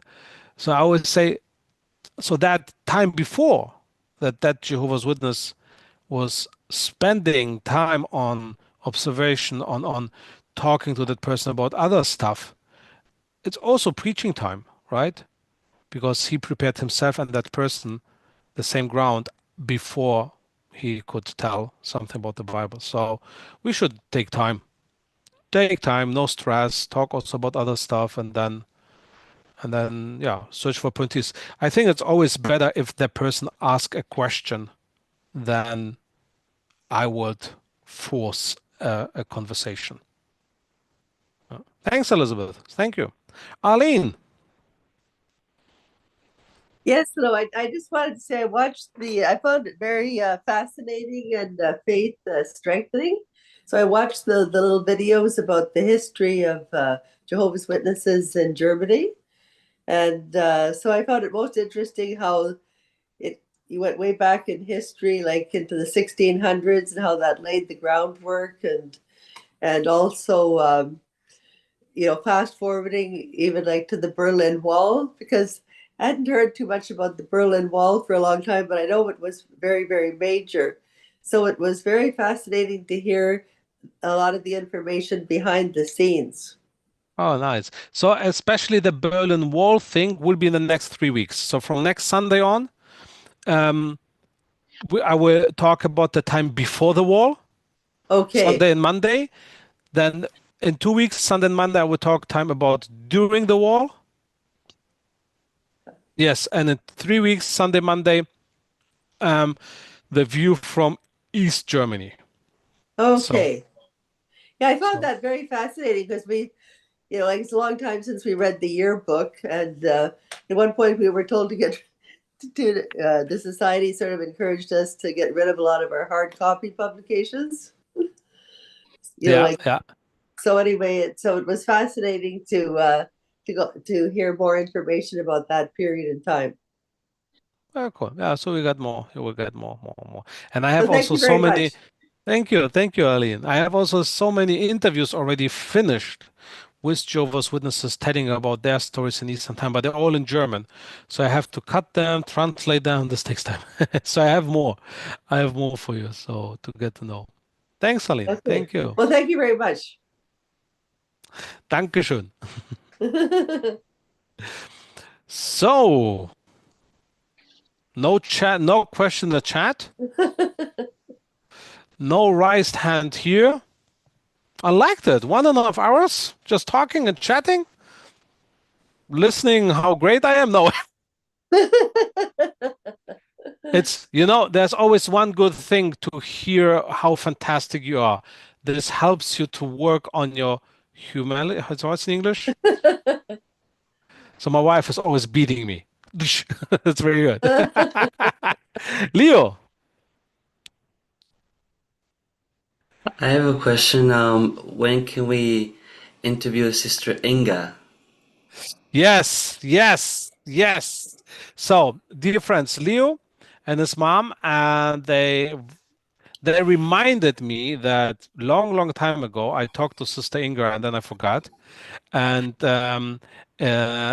she's in your neighbor congregation, right, Leo? You're not in the same, but you're close, right? No, she's in another congregation, but she'd like us to visit her again, and she makes Yeah. really good cookies. Ah, that's why. Yeah, I have. It's on my list. I have it on my list. Um,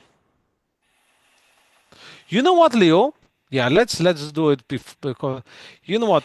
Please talk with your mom and Sister Inga and tell me when you will be the next time visiting her, and then maybe you can take your laptop or something and we can do a Zoom meeting with her, or maybe she has a laptop or whatever, a Zoom meeting where we will like the first draft, do the first draft and check out what question I can ask her, and then we will write down the questions.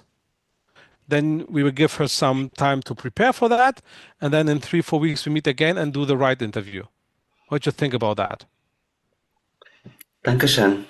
Cool. Yeah. So just let me know. Just let me know when your mom and you will visit her again, and I will try to make it. If everything except Mondays and Tuesday, then it's great because Mondays I have meetings, and Tuesday I have history lesson, as you know, right? History lesson and chess lesson and German lesson and whatever. So yeah, why not? Thanks, Leo. Thanks for reminding me. Ali.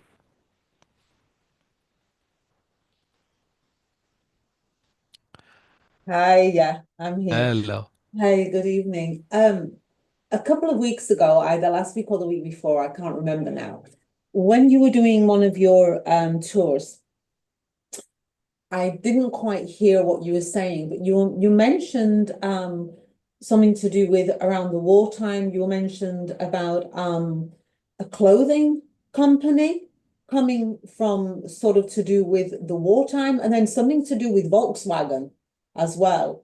And I didn't quite understand how the Volkswagen company and this clothing company was sort of relative and how it came about. I can't remember exactly what it was, and I'm like, I I sort of need to put it in perspective as to how they came about and why it was something to do with the war. I think I remember. I know what you're talking about. Yeah. It's about we talked about companies. Yeah. We talked about companies and that were working together with the Nazis. Yeah. And I was like, I'm sure Volkswagen was one of them, and I can't Yes. remember the clothing company you mentioned. Oh, we talked. So the Hugo Boss. Hugo Boss, that was it. And so where did these sort of come, if you don't mind explaining to me? So Hugo Boss was a German tailor, and so somebody else, I forget the name who it was, somebody else designed the uniforms for the SS, and he was the tailor. He made them. He made the uniforms of the SS. Wow. So, So I mean, this is, because I mean, when people talk, I mean, even no disrespect, I mean, people can purchase what they wish to purchase. But I think what I'm thinking of is that if really brothers and sisters really knew exactly what they were purchasing and how it originally came about. Does that make sense? I love Volkswagen vehicles. I know what you're talking I have about. a So Volkswagen the Beetle, the thing is, this is what we. I don't remember which two it was. The thing is, if you go really deep into it, then you have to walk naked and you have to walk and only eat what you have in your own garden. Yeah. Well, that's nearly. I'm nearly there. I'm nearly Because there. because really it's there is no big company in the world that we are buying from that is not dirty. No. But what I'm Because thinking is, especially when it comes from the Nazi times, are you with me? This is more for me. I okay, mean, what's the difference between Volkswagen using concentration camps and the Chinese company using concentration camps? yeah, that's what I'm trying to put everything into perspective because, of course, I've got Yeah. brothers and sisters that lived here that actually went to China to live. And Yeah, yeah, obviously yeah, yeah. difficult times over there as well. But it just sort of hit me quite. I was like, I'm sure Volkswagen, and I just wondered what the concentration camps had to do with Volkswagen and which clothing company. Yeah.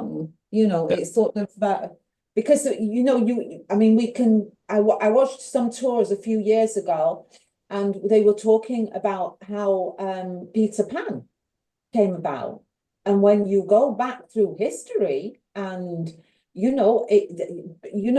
mean, Peter Pan, everybody knows. That boy who don't wants to get old? Yeah, the boy who never grew up, and sort of when I was watching these tours, and it's like, really your children, you watch them and everything else, but you don't realize how everything is. Oh, I don't know, everything is so. The world is crazy, but even more so when you put things into perspective. And so the concentration camps and Volkswagen, where did that come about?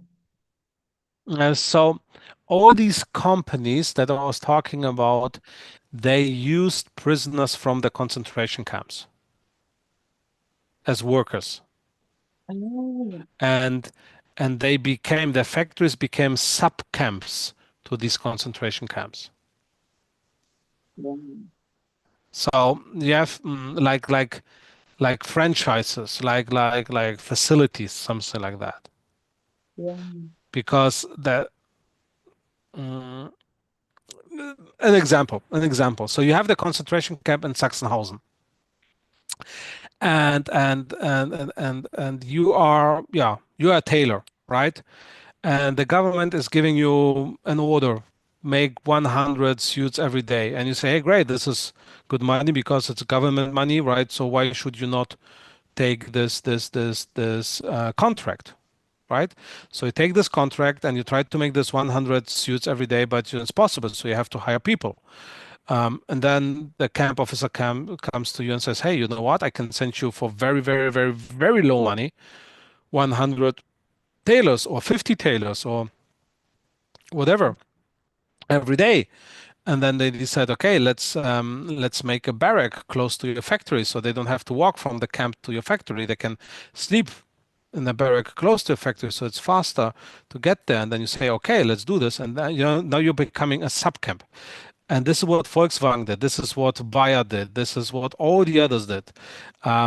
They all worked together with the Nazis, using these prisoners as, yeah, slaves. That's what Oskar Schindler did, right? Schindler's List. Schindler's List, yeah. Right, that's so. Of course, there are stories of people who helped them. So you could get luck, and you work in a factory, and the owner of that factory is a nice guy, but yeah, he still is a coward. He don't want to fight against the Nazis because he's making money with them. But maybe he gave you more food and so on, and you got luck that you have better conditions. But you also could be in a situation that the guy was not a nice guy and made it even worse. Oskar Schindler is a great example because Oskar Schindler was a 100% Nazi, and he used to make money with the Nazis and everything. And the more time happened, the more he get to know them, the more informations he got, the more his conscience woke up, and then, oh man, this is bad. And then he changed, right? Like an SS officer who is an SS officer and later becomes the Jehovah's Witness.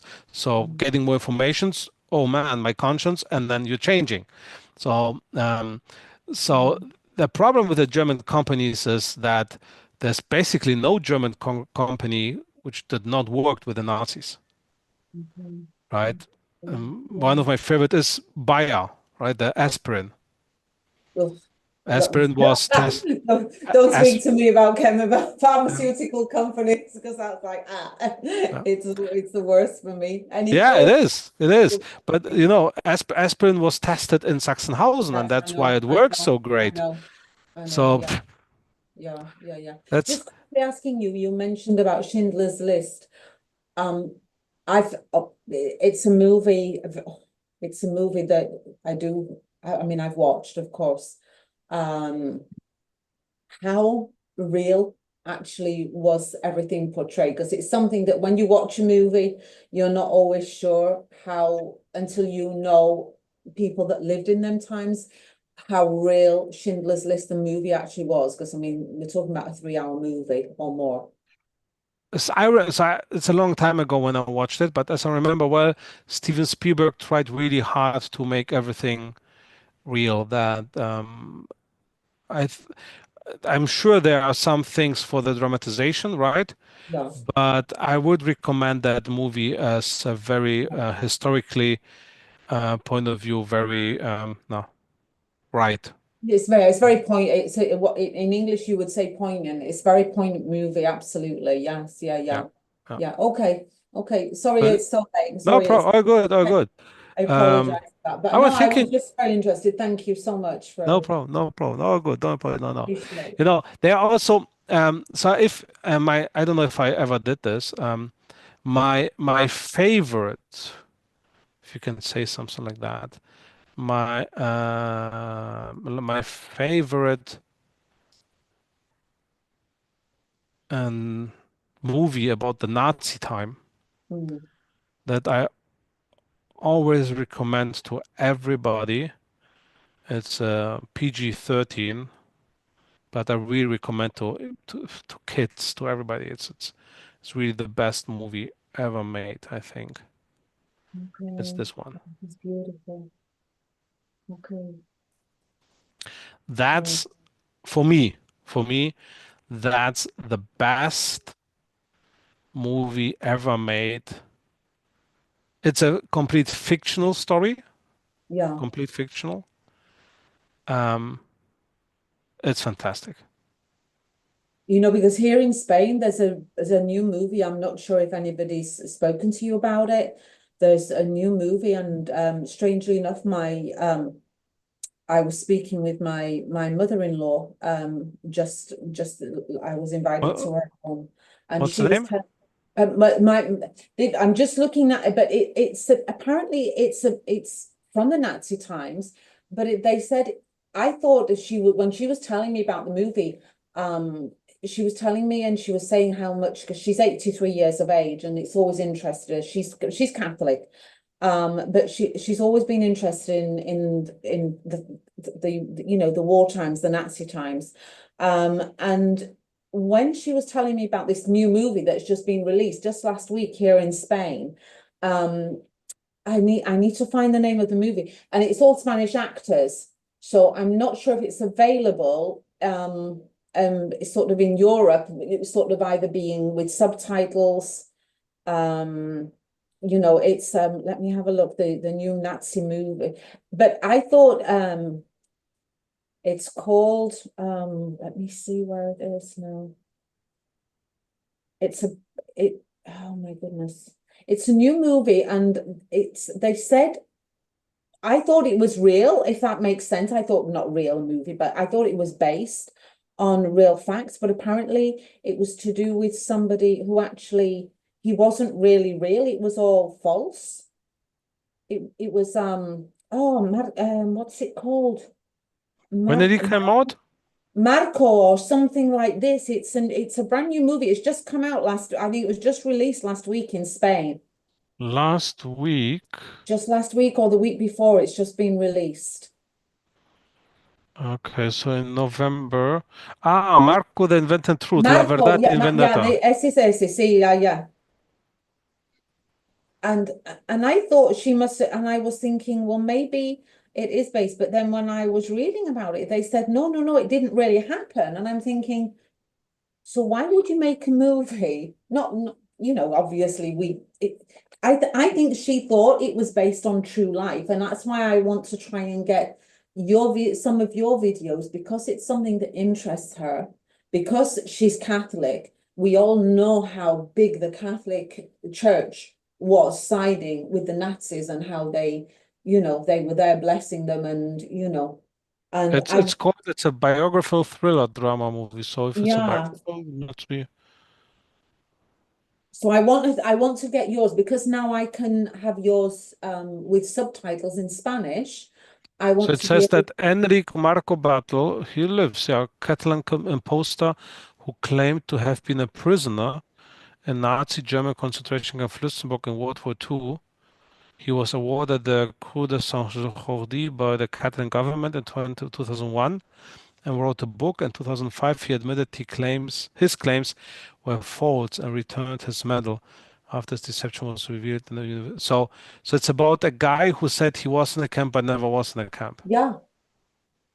He's I not think the only. people. He's not the only one. He's not the only one. Yeah. I just thought maybe I could, He because died what when he was 101 years old, just 2 years ago. Yeah.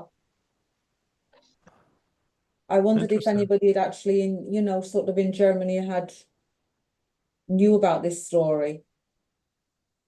Nope, because it's in Spain, right? Yeah, but I thought maybe because it seemed to come from even though it's fiction, I thought I thought it was somebody based on somebody that was doing this or living like this in Germany at the time.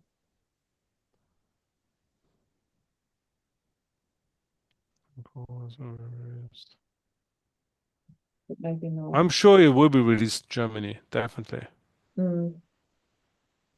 But thank you so much. No, because I'd rather see some of your videos and with subtitles, because I can put Spanish subtitles up for her. Yeah, why not? You know, and because she's because she's Catholic, and again listening to somebody else, you know, the Catholics unfortunately don't read the Bible. They just go to mass, they listen to a couple of speeches, and they take the communion, and that's it. You know, as you know, she's just still so surprised at how much of the Bible, being tactful and being humble, but she's so surprised at how much of the Bible I can speak to her about, and what's going to happen, and you know, and religion being, you know, the end of this system of things, because she keeps repeating to me like the Lord's Prayer, and I keep saying to her, you know, well, when you say the Lord's Prayer, you know, in Spanish, so, you know, sanctificase tu nombre. Jesus was speaking to his disciples. So if he said, let your name be sanctified, he wasn't talking about his own name, yours. So who is it wasn't him, it wasn't himself. He said, not let my name be sanctified, let your name be sanctified. He was talking about his father, and and she okay, right, okay. So this is how Villa came to the truth, exactly with this thing. yeah. Thank Yeah. you so much for your time. Appreciate Thank it. you. So Thank much. you. No, Good no night. problem. Good night. Good night. Derry. I Good ate some morning. nuts, so it's okay. Good morning, or should I Guten say, Morgen. Yeah, 1 a.m. Dzień dobry, I should say. Dzień dobry. Two things. I think you're gonna be so busy giving in-person tours, you're gonna have to train other people. So start getting people trained, the young ones in your congregation. I just want to know, why was the Nazi Party so focused on getting people to say Hail Hitler? Like, was that a mantra, or they just wanted to force everybody to say it? It didn't really mean anything to them personally, but they just forced everybody to say Hail Hitler? That's easy.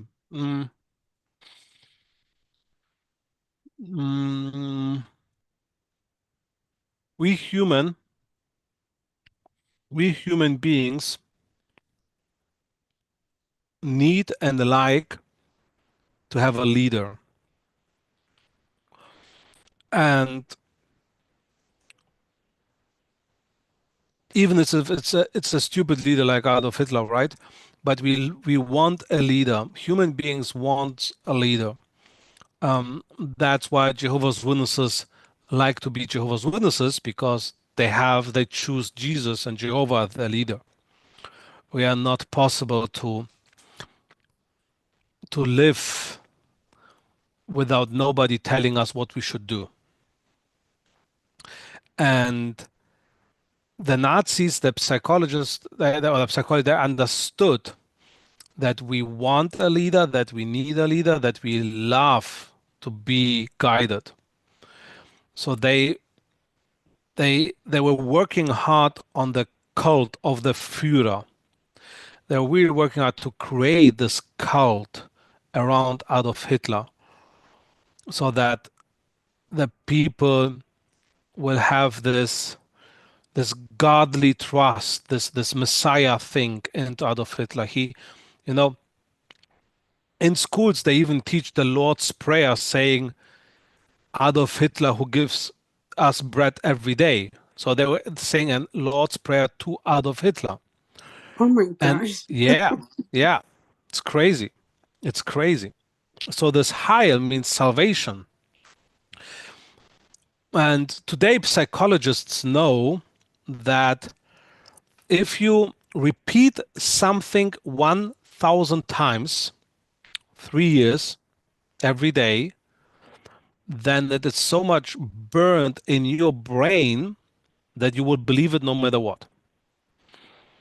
Psychologists use this technique a lot of time if you have depression, something like that, that you have to say every day, this day will be a good day, or you have to say a mantra like, okay, I'm a good person, right? I'm a person worth to live, because a person with depression thinks, okay, he or she should not live or whatever. So, and if you do this for 3 years, so like 1,000 times, then it will be burned in your mind, and you will believe it. Okay, I'm a person who is worthily live, and I'm a good person, and I should live my life. So imagine that you go out of the house, and every time when you greet somebody, you say salvation belongs to Adolf Hitler. Then you believe it. Mm-hmm. So it's not just a thing, oh, let's try this. It's a plant.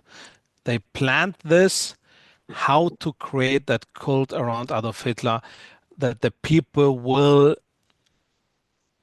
it's brainwash. It's some Yeah, kind of but brainwash of the people, that yes, the salvation belongs to my Führer, the Hitler. in history, have there been other things? Well, besides you praise the king, or long live the queen, or something like that. Yeah, Exactly. It's exactly the same. It is. It is. Oh, where I was reading. I was reading today or yesterday something. Yeah, here. Hey, Caesar. Hail Caesar. Okay. Same Okay. thing. Worship to, what is it called? Worship to the emperor? Yeah. Worship of the emperor. Okay. Take a look on Nimrod, right? Mm. One guy. Always, we love leaders. We want leaders. Because we're sheep. Jehovah's made us to be Yes. sheep. The problem is that human leaders, yeah, don't really work. Yeah. So it's a cult. It's to create a cult around Adolf. And the sister that talked about preaching to her boss, she just has to give a good example. I heard an experience of a sister that at work there was somebody who was very mean to her. And then the other coworkers wanted to shoot the bad one. And she's like, no, no, don't shoot her.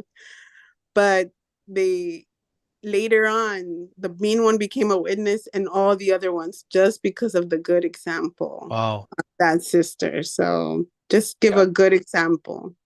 That's all you It gotta takes do. time. It takes time. Yeah. Thank you, Derry. Thank you. Thank you, Duncan. Dankeschön. Leo. Have you seen? Oh, sorry. Okay, okay. Uh, so my question is, have you seen this movie called The Keeper?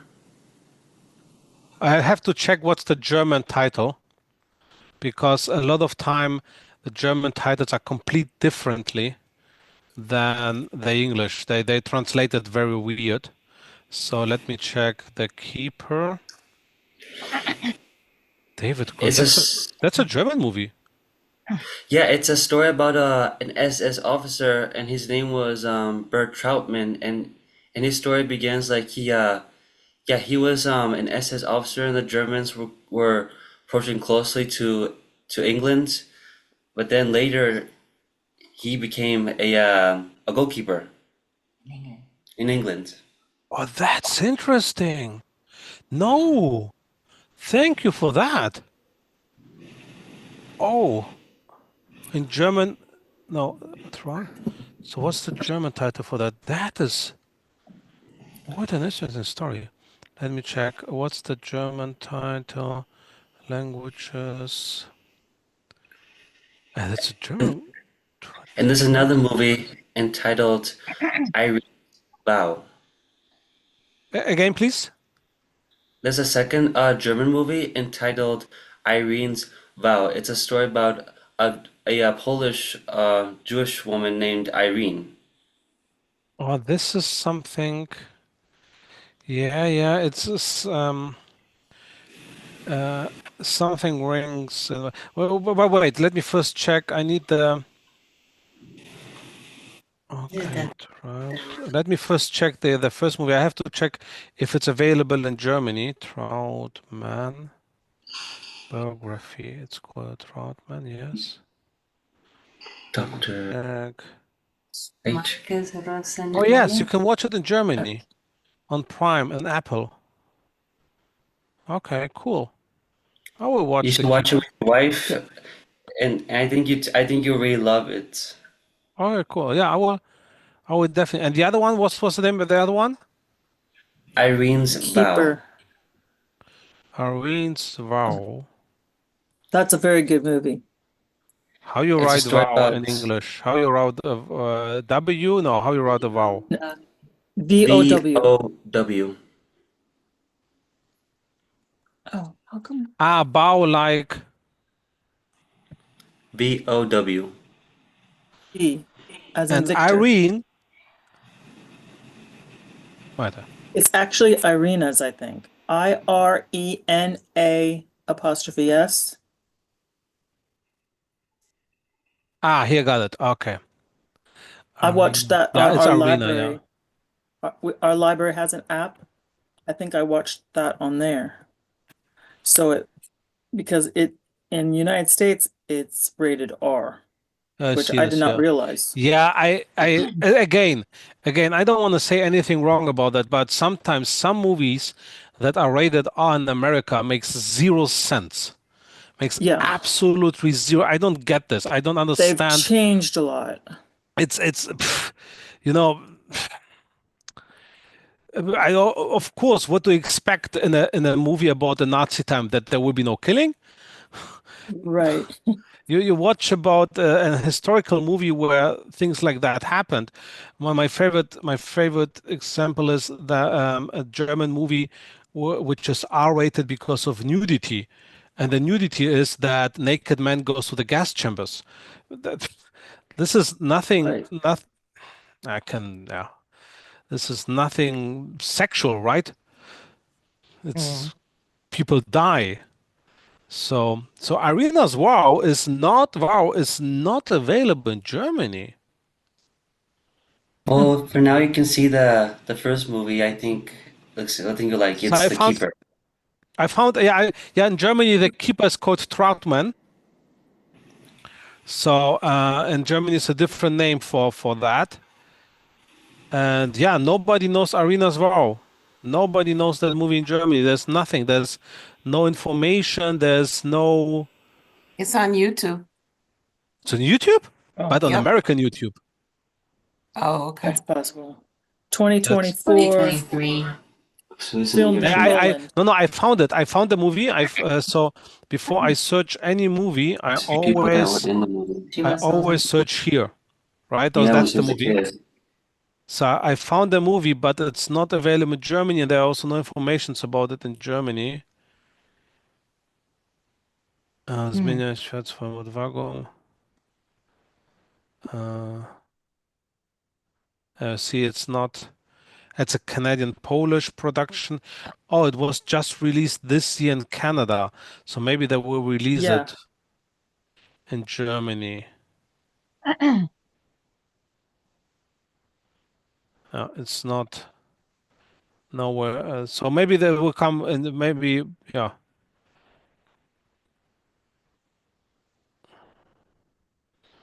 You know what? If you Let's do this. If we talk about movies, I like that. Let's do this.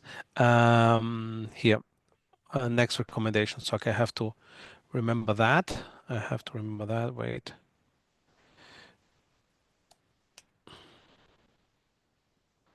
Um,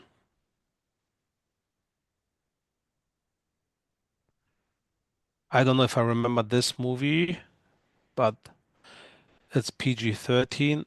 Jojo Rabbit. Yeah. What a movie! What a movie! Uh, that's the second after Life is Beautiful. So you see Hitler's face here. Mm. So the story is, it's a little bit weird, but I really like it. So this is a boy. His name is Jojo. He's like a normal boy. He's in a Hitler youth and stuff, but he's, shy. Kids are bullying him. So, like sometimes kids do in his age, he has an imaginary friend, and his imaginary friend is Adolf Hitler. Right. It's a, so the beginning is a comedy. It's a great comedy. The end is very, very, very dramatic. Scarlett Johansson's playing fantastic, and one of my favorite actors, Sam Rockwell. This guy, he got such a weird role in that. But yeah, Jojo Rabbit. It's a great, great movie. Yeah, I will check but I would check Irina as well. I would just use a VPN for America, and then we'll try to watch it. Okay, another Nazi movie to recommend. And I just watched yesterday one. I just watched yesterday on Netflix. It's not really well made. Like, it's not a Steven Spielberg movie. I knew about that story, and was nice to get more insight in that story. It's Raport Pieleckiego. Let me check how it's in English. Pilecki's report. This is a very interesting movie. Oh, the story, not only movie. The story is very. So the only problem is, yeah, no, okay, that's too political. Okay, forget about it. The story is very interesting. Pilecki, Witold Pilecki was a Polish, yeah, soldier officer, and it's a real story. It's not fake. It's a real story, and he went to Auschwitz because he wanted to. He went to Auschwitz because he heard the rumors what's happening there. So he went there to report everything what's happening, what happened in Auschwitz, to tell to the people. Let me check if there's a German and English title. So that's and so when he was in Auschwitz,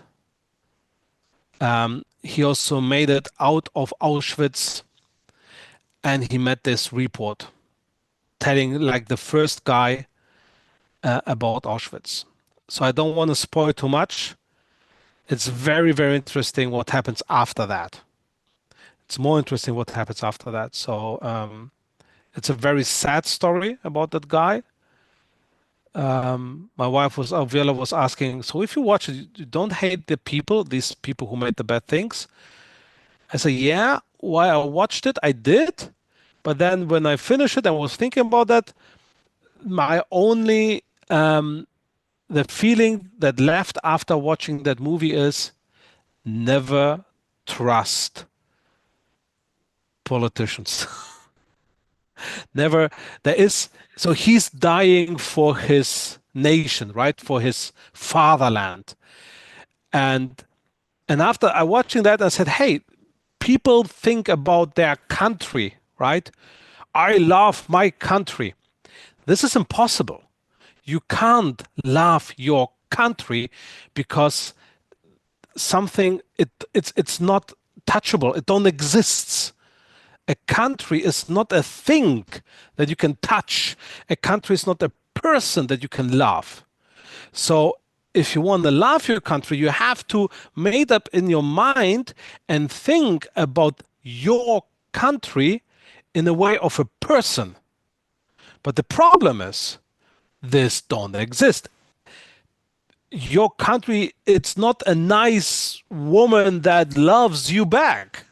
No, your country is that guy that runs as president today and tomorrow somebody else. So he is dying for his country, and this movie made me again to, it's so stupid to die for your country because it doesn't exist. Today is this guy running this thing and tomorrow is running somebody else. So yeah, I really recommend that one.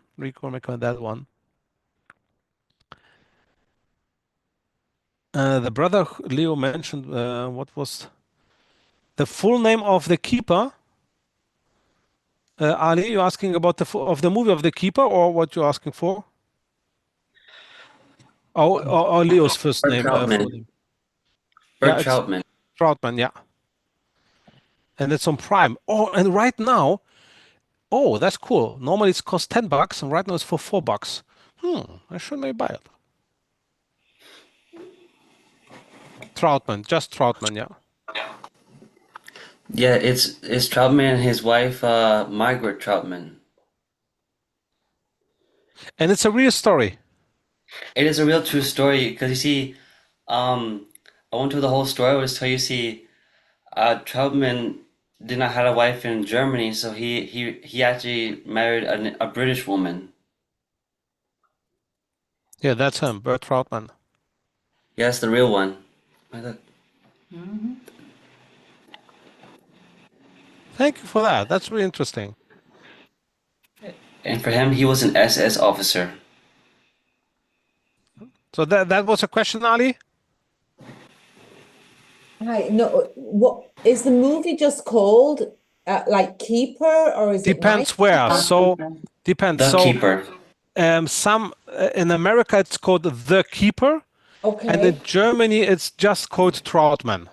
Okay, I need to look for it in Spanish as well then. Okay, but I'm looking, sometimes it's not Yeah. translated exactly as it should be. The Yeah. same in Germany. The same is Yeah. also Germany. That's why always Okay. if it gives me an American name, I have to check what's the German because Yeah. the So same here. can I just go through? So we have Jojo Rabbit, Oh yeah. that's one. Irina's Vow, Life Yes. is Beautiful, Yeah. Pileki's Report, Yeah. and But The Keep. Pilecki's report again, this is interesting to get the story. It's not a well-made actor people, right? It's not No, but it's an interesting story to watch it. and The Keeper, and Yeah. Schindler's List to anybody else that's Of not seen course, it. yeah. Yeah. And Okay. I got also in the chat The Courageous Heart of Arina Sendler. Let me Okay. check that. What is that? The Yeah, Courageous Heart. put it up here so we all know where we're going to be going tomorrow between watching your movies and we can play in between them both. Oh, The Courageous Heart. Okay. Thank you. I don't believe it's based on a true story, but there's one called The Boy in the Striped Pajamas. Yeah, that's not based on a true story. No, Nope. but it is an amazing story, whoever wrote it. A friendship between a Nazi officer's son and a Jewish boy who's in the camps. Yeah. Yeah. It's It's a very very well known. It's strong. become very, very famous. Yeah. Yeah. Yeah. I'm really sorry to say that. I don't like that movie. Oh yeah. It's been a while since I've seen it, but I just remember it being very It's emotional. yeah, that's the thing. I think that movie I think I don't for adults, yes. For adults, yes, but they Yeah, I show can that understand that. movies and I think it creates on the wrong way the emotions. Gotcha. But that's just my opinion, right? It's Yeah, sure. talking about movies is like about music and books. It's everybody, everybody watch any movie in their way, right? So yeah, Right, right. yeah. So yeah, that's okay. Let me think about another movie. So one movie that I did not watch yet that's on my list, and the story sounds so fantastic. So first of all, the guy who plays the Nazi, he's actually the best actor in Germany. He's fantastic. You really believe what he's playing. You really, whatever he's playing, you love him or you hate him, depends on the role. He's fantastic actor.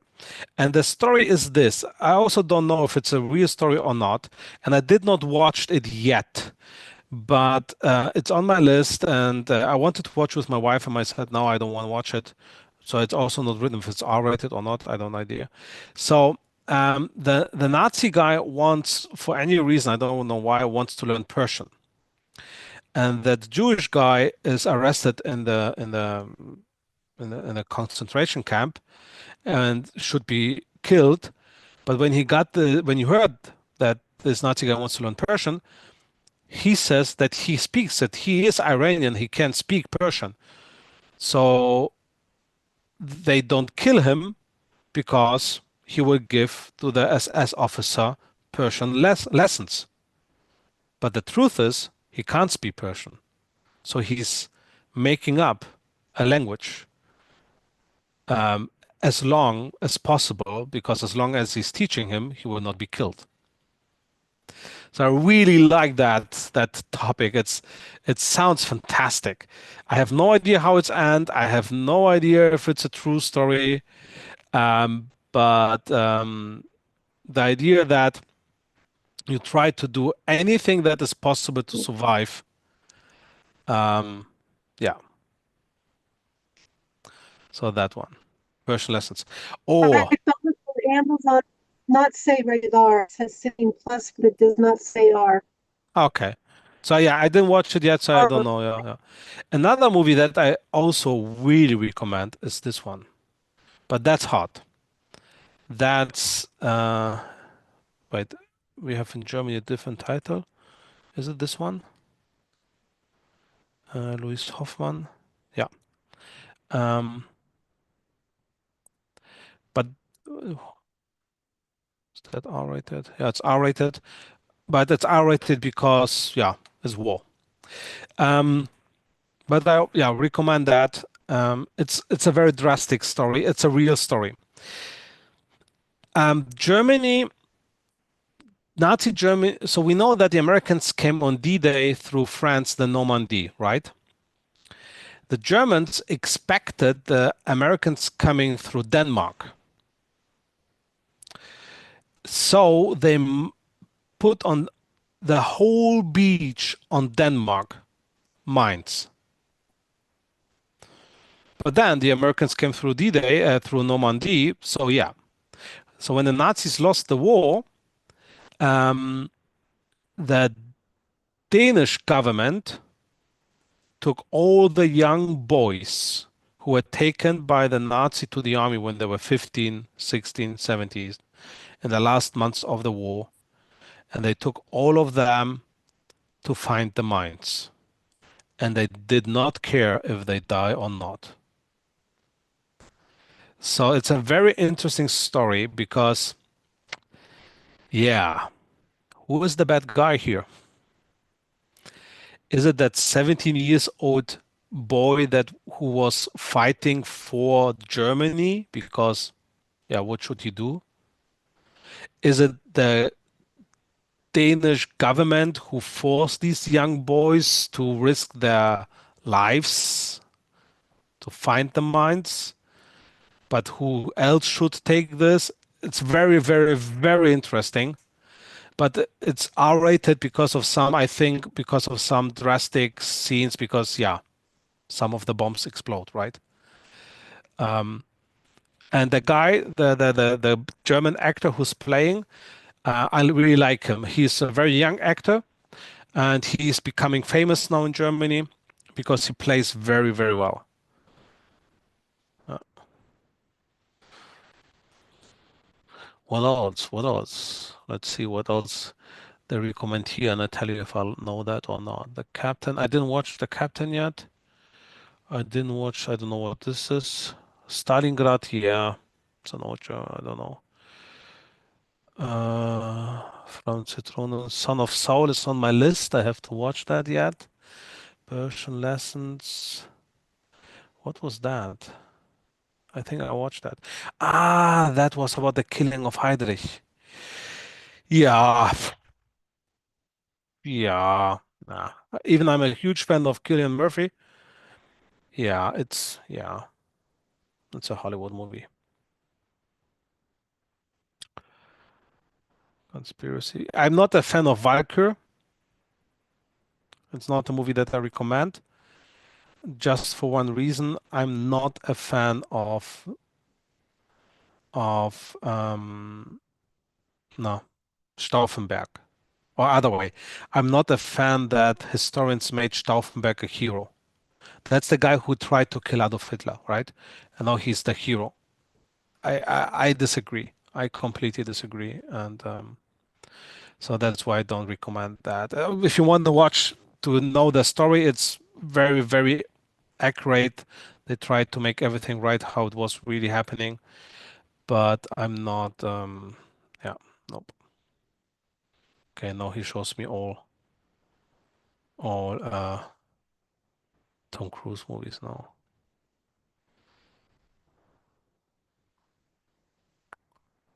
Yeah, that's the thing. You have to know if a movie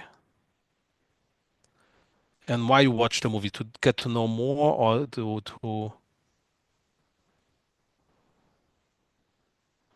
that's the same thing, right? Operation Finale, yeah. Yeah. Yeah, also was no, I didn't know. It's a good movie, but we're talking about oh that was a good one. That's a Spanish movie, Ali.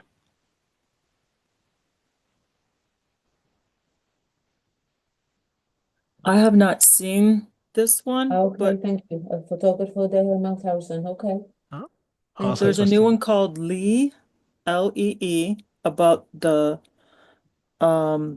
fashion model, the Vogue fashion model, became a American photographer in Oh World War II. yes, I want to watch that.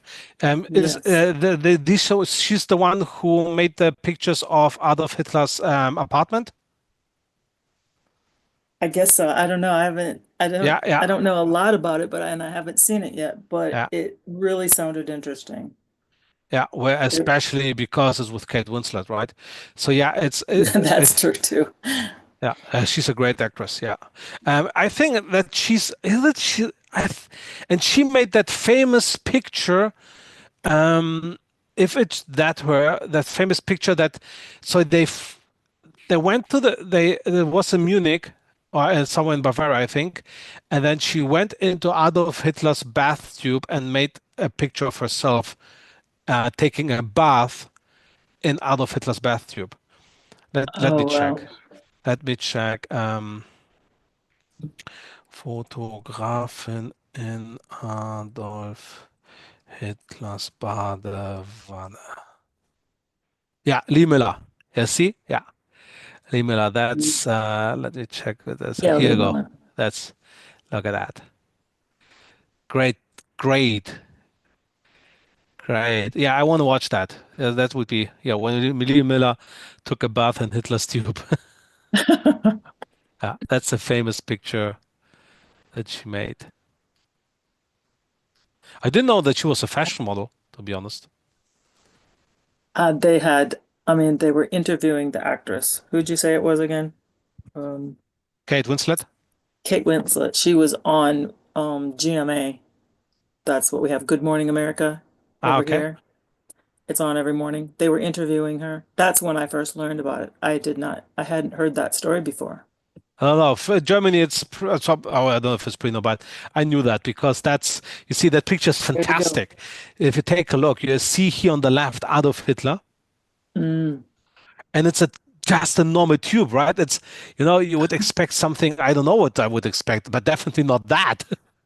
right. Yeah, it's that picture. Yeah, I do that. I really like that. It's so interesting. It is.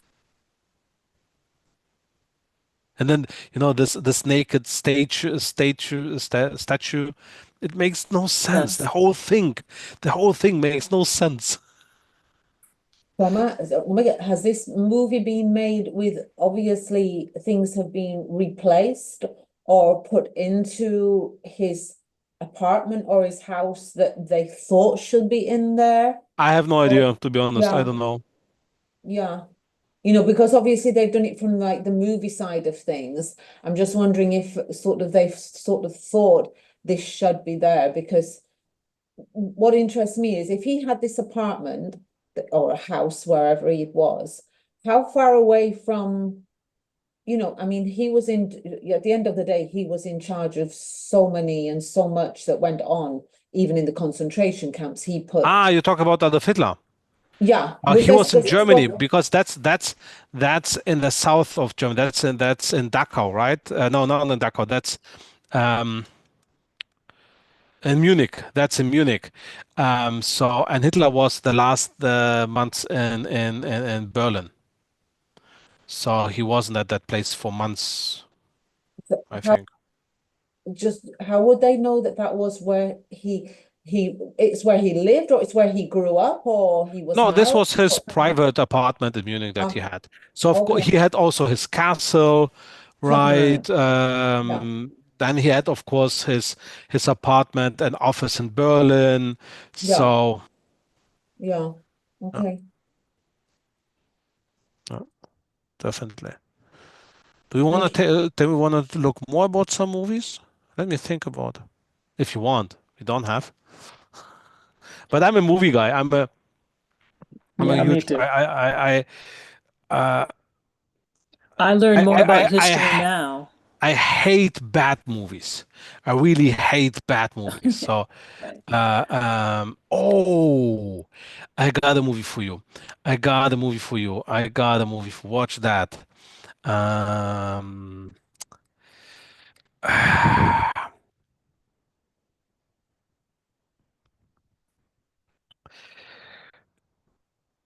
oh, what is her name? Oh, how could I forget this? She played in that movie, right? Not Red One. Helen Mirren, yes. Yes. Helen Mirren, oh, great actress. And she played in a movie called, oh, she's fantastic. What a woman. Um,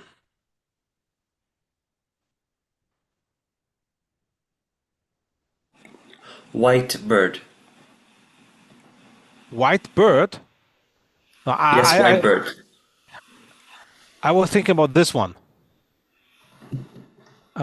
But maybe also White Bird. But I was thinking about this one, The Good Liar. Fantastic. I don't want to spoil. I don't want to tell you anything because anything I would tell you, I will spoil too much. I think I saw that. I can't. I I would thought love it. to tell you right now what's about. Okay, the only thing is what's about Oh old yeah, people, that is old amazing. people who start dating. That. This is how it starts, and it's a blow. It's what a movie! What a fantastic movie! Yes. This is so good. This is so good. And also, if we talk about that, remind me, Leo, that I will not forget about White Bird or something what you said, right? But in that case, I also recommend. I also Medical daughter. recommend. Um, Ask me a uh, question?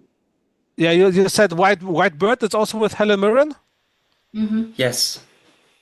Okay, let me check. But I was also White Bird. Oh, wait, I have to organize my synapse. Um, here. Oh, That yeah, looks it's good. about the bird that I'm talking about. It's about the bird. But was it white bird that I'm thinking about? No, this is not what you're talking about, right? No. Is that Telemurin? No, that's not it. That's not it. No, that's not it. White bird, white bird. 2023. 2023. Oh, they are. That's a 2023. Yeah, there might be more than one version, maybe. So that's a video. That's a music video. That's a What 2023. what Poster. I found on Oh Amazon yes, as well. it's about Nazi time. Yeah, it's Yes. Yeah. about, Mm-hmm. and that's Telemurin. Yeah. Okay, what's about? It's a good.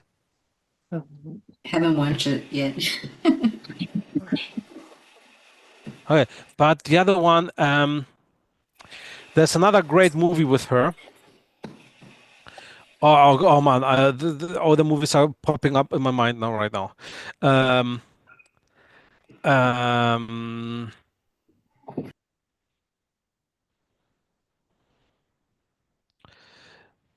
there's another great movie with her. So the Good Liar and oh, that's too old. Human Resources, not Golden. No, no, no. Oh, or was it not her? The Duke, the only Catherine the Great. Just no. Maybe you're thinking of Woman in Gold. Yes, Woman in Gold. What a movie! Great movie. Also on facts.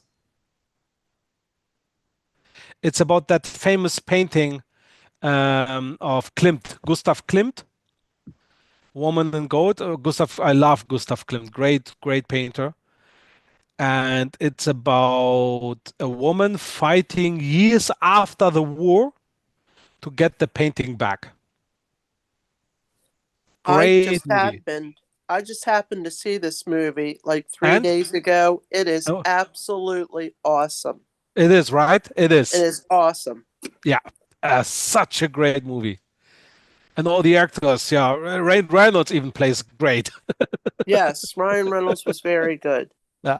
And the German guy, Daniel Brühl, is also a very famous actor in Germany. And yeah, and Helen, of course. Now, what a great movie. My wife and I, we love that. Yeah. Woman in Gold. Do you know what it was rated, Tomic? And what is what? What it was rated? Was it rated R? Oh, Or let us check. PG-13. PG-13. okay, PG-13. PG-13. That shows you the difference in how things have changed with the rating because it has the F word in it, Okay. but only once. In Yeah, the very I think you are R-rated when you use the F word 4 times. okay, because Until 3, yeah, I was checking this, all the things. Because so until 3, it's not R-rated.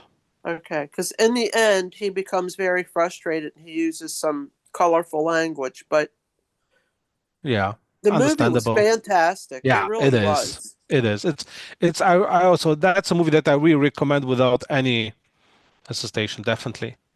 And another movie also here, look at that. This is also great. The Zookeeper's Wife.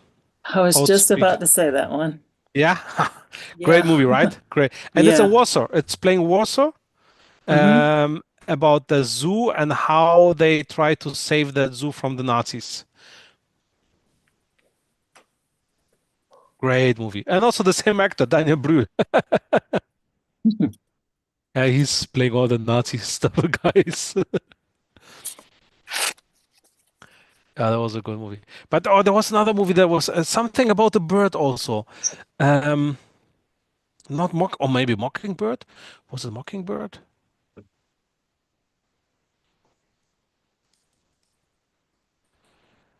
No, not bored. Not To Kill a Mockingbird, which is of course one of my best movies I think ever made.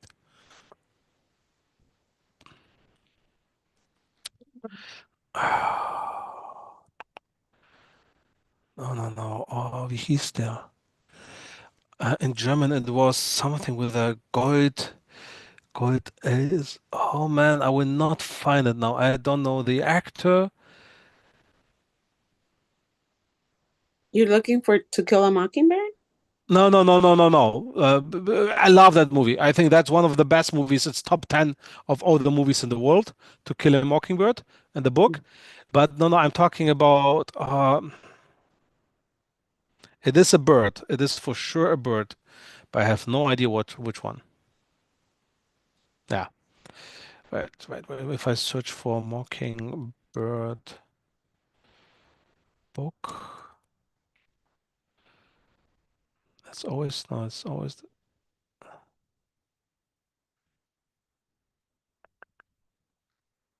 no. It's not Nachtigall. That's not Mockingbird. No, it's a different one. Okay. Uh, Maybe it pop ups in a minute. Um, yeah. Well, I don't recommend this one. The Book Thief. Please don't watch it. But read the book. Fantastic book. And fantastic book. But the movie destroyed everything what was good in that book. So the book is great, but the movie is so bad because it changed the ends completely, and I'm not a fan of it. So the book is written by Markus Zusak. Markus Zusak, Book Thief.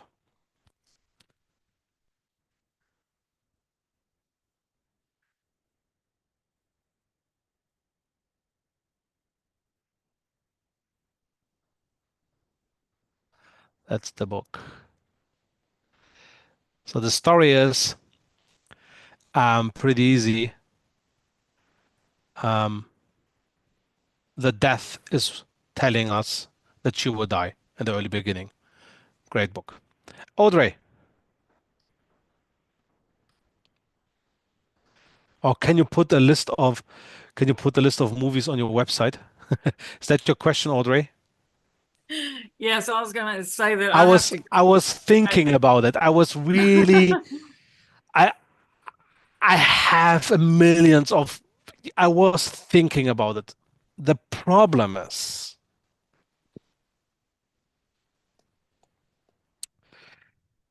the problem is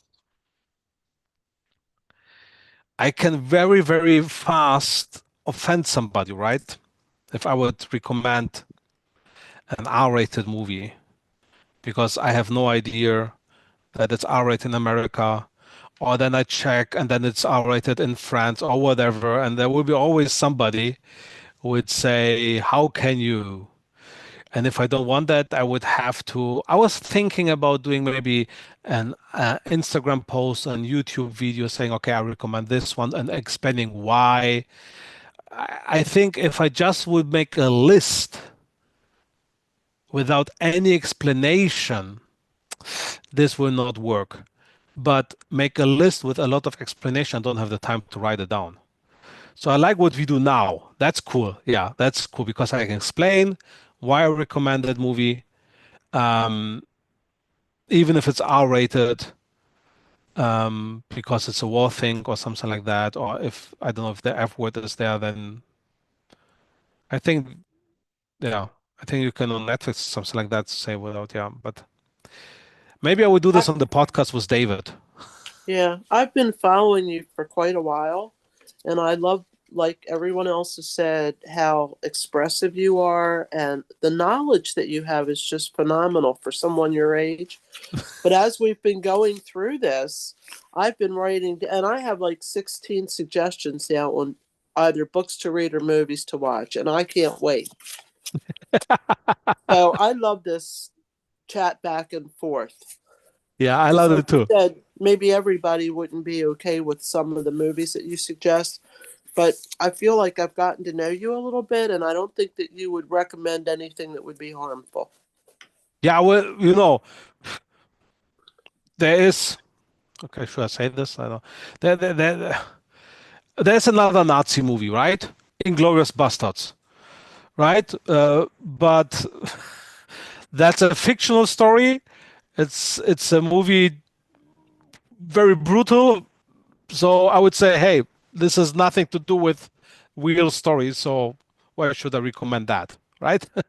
And it's a really R-rated movie. So yeah, yeah. Thanks. I try to focus on movies that we can also learn something, right? Monica, So I actually saw The Book Thief, the movie. have you read the book? No, that's what I was wanting to think about. It's complete different. Okay.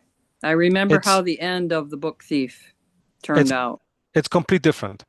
Okay. Okay. So I'm going to look at that. But I just got done reading Death Always Came on Monday and Yeah. also his wife's story. Unfed with Joy. Yeah. Those are both so good. You Yeah. could, Fantastic. yeah, you could really feel the emotion from Horst at the end of his Oh book. yeah. I agree. I absolutely agree. Yeah. I'm sorry. Uh, Who wrote Death Always Comes on Monday? Death Death Always always Came on comes on. Mondays. Yeah. Who wrote that one? Horst Horst Schmidt. Schmidt. Okay. I changed my website a little bit because I have a book list. I think it's not on my website right now, but I will put this back again. And there is Death came. His book is, yeah, Monica, you're absolutely right. His book really had a huge impact on my life when I was a young kid, 19, 20. Yep, this one.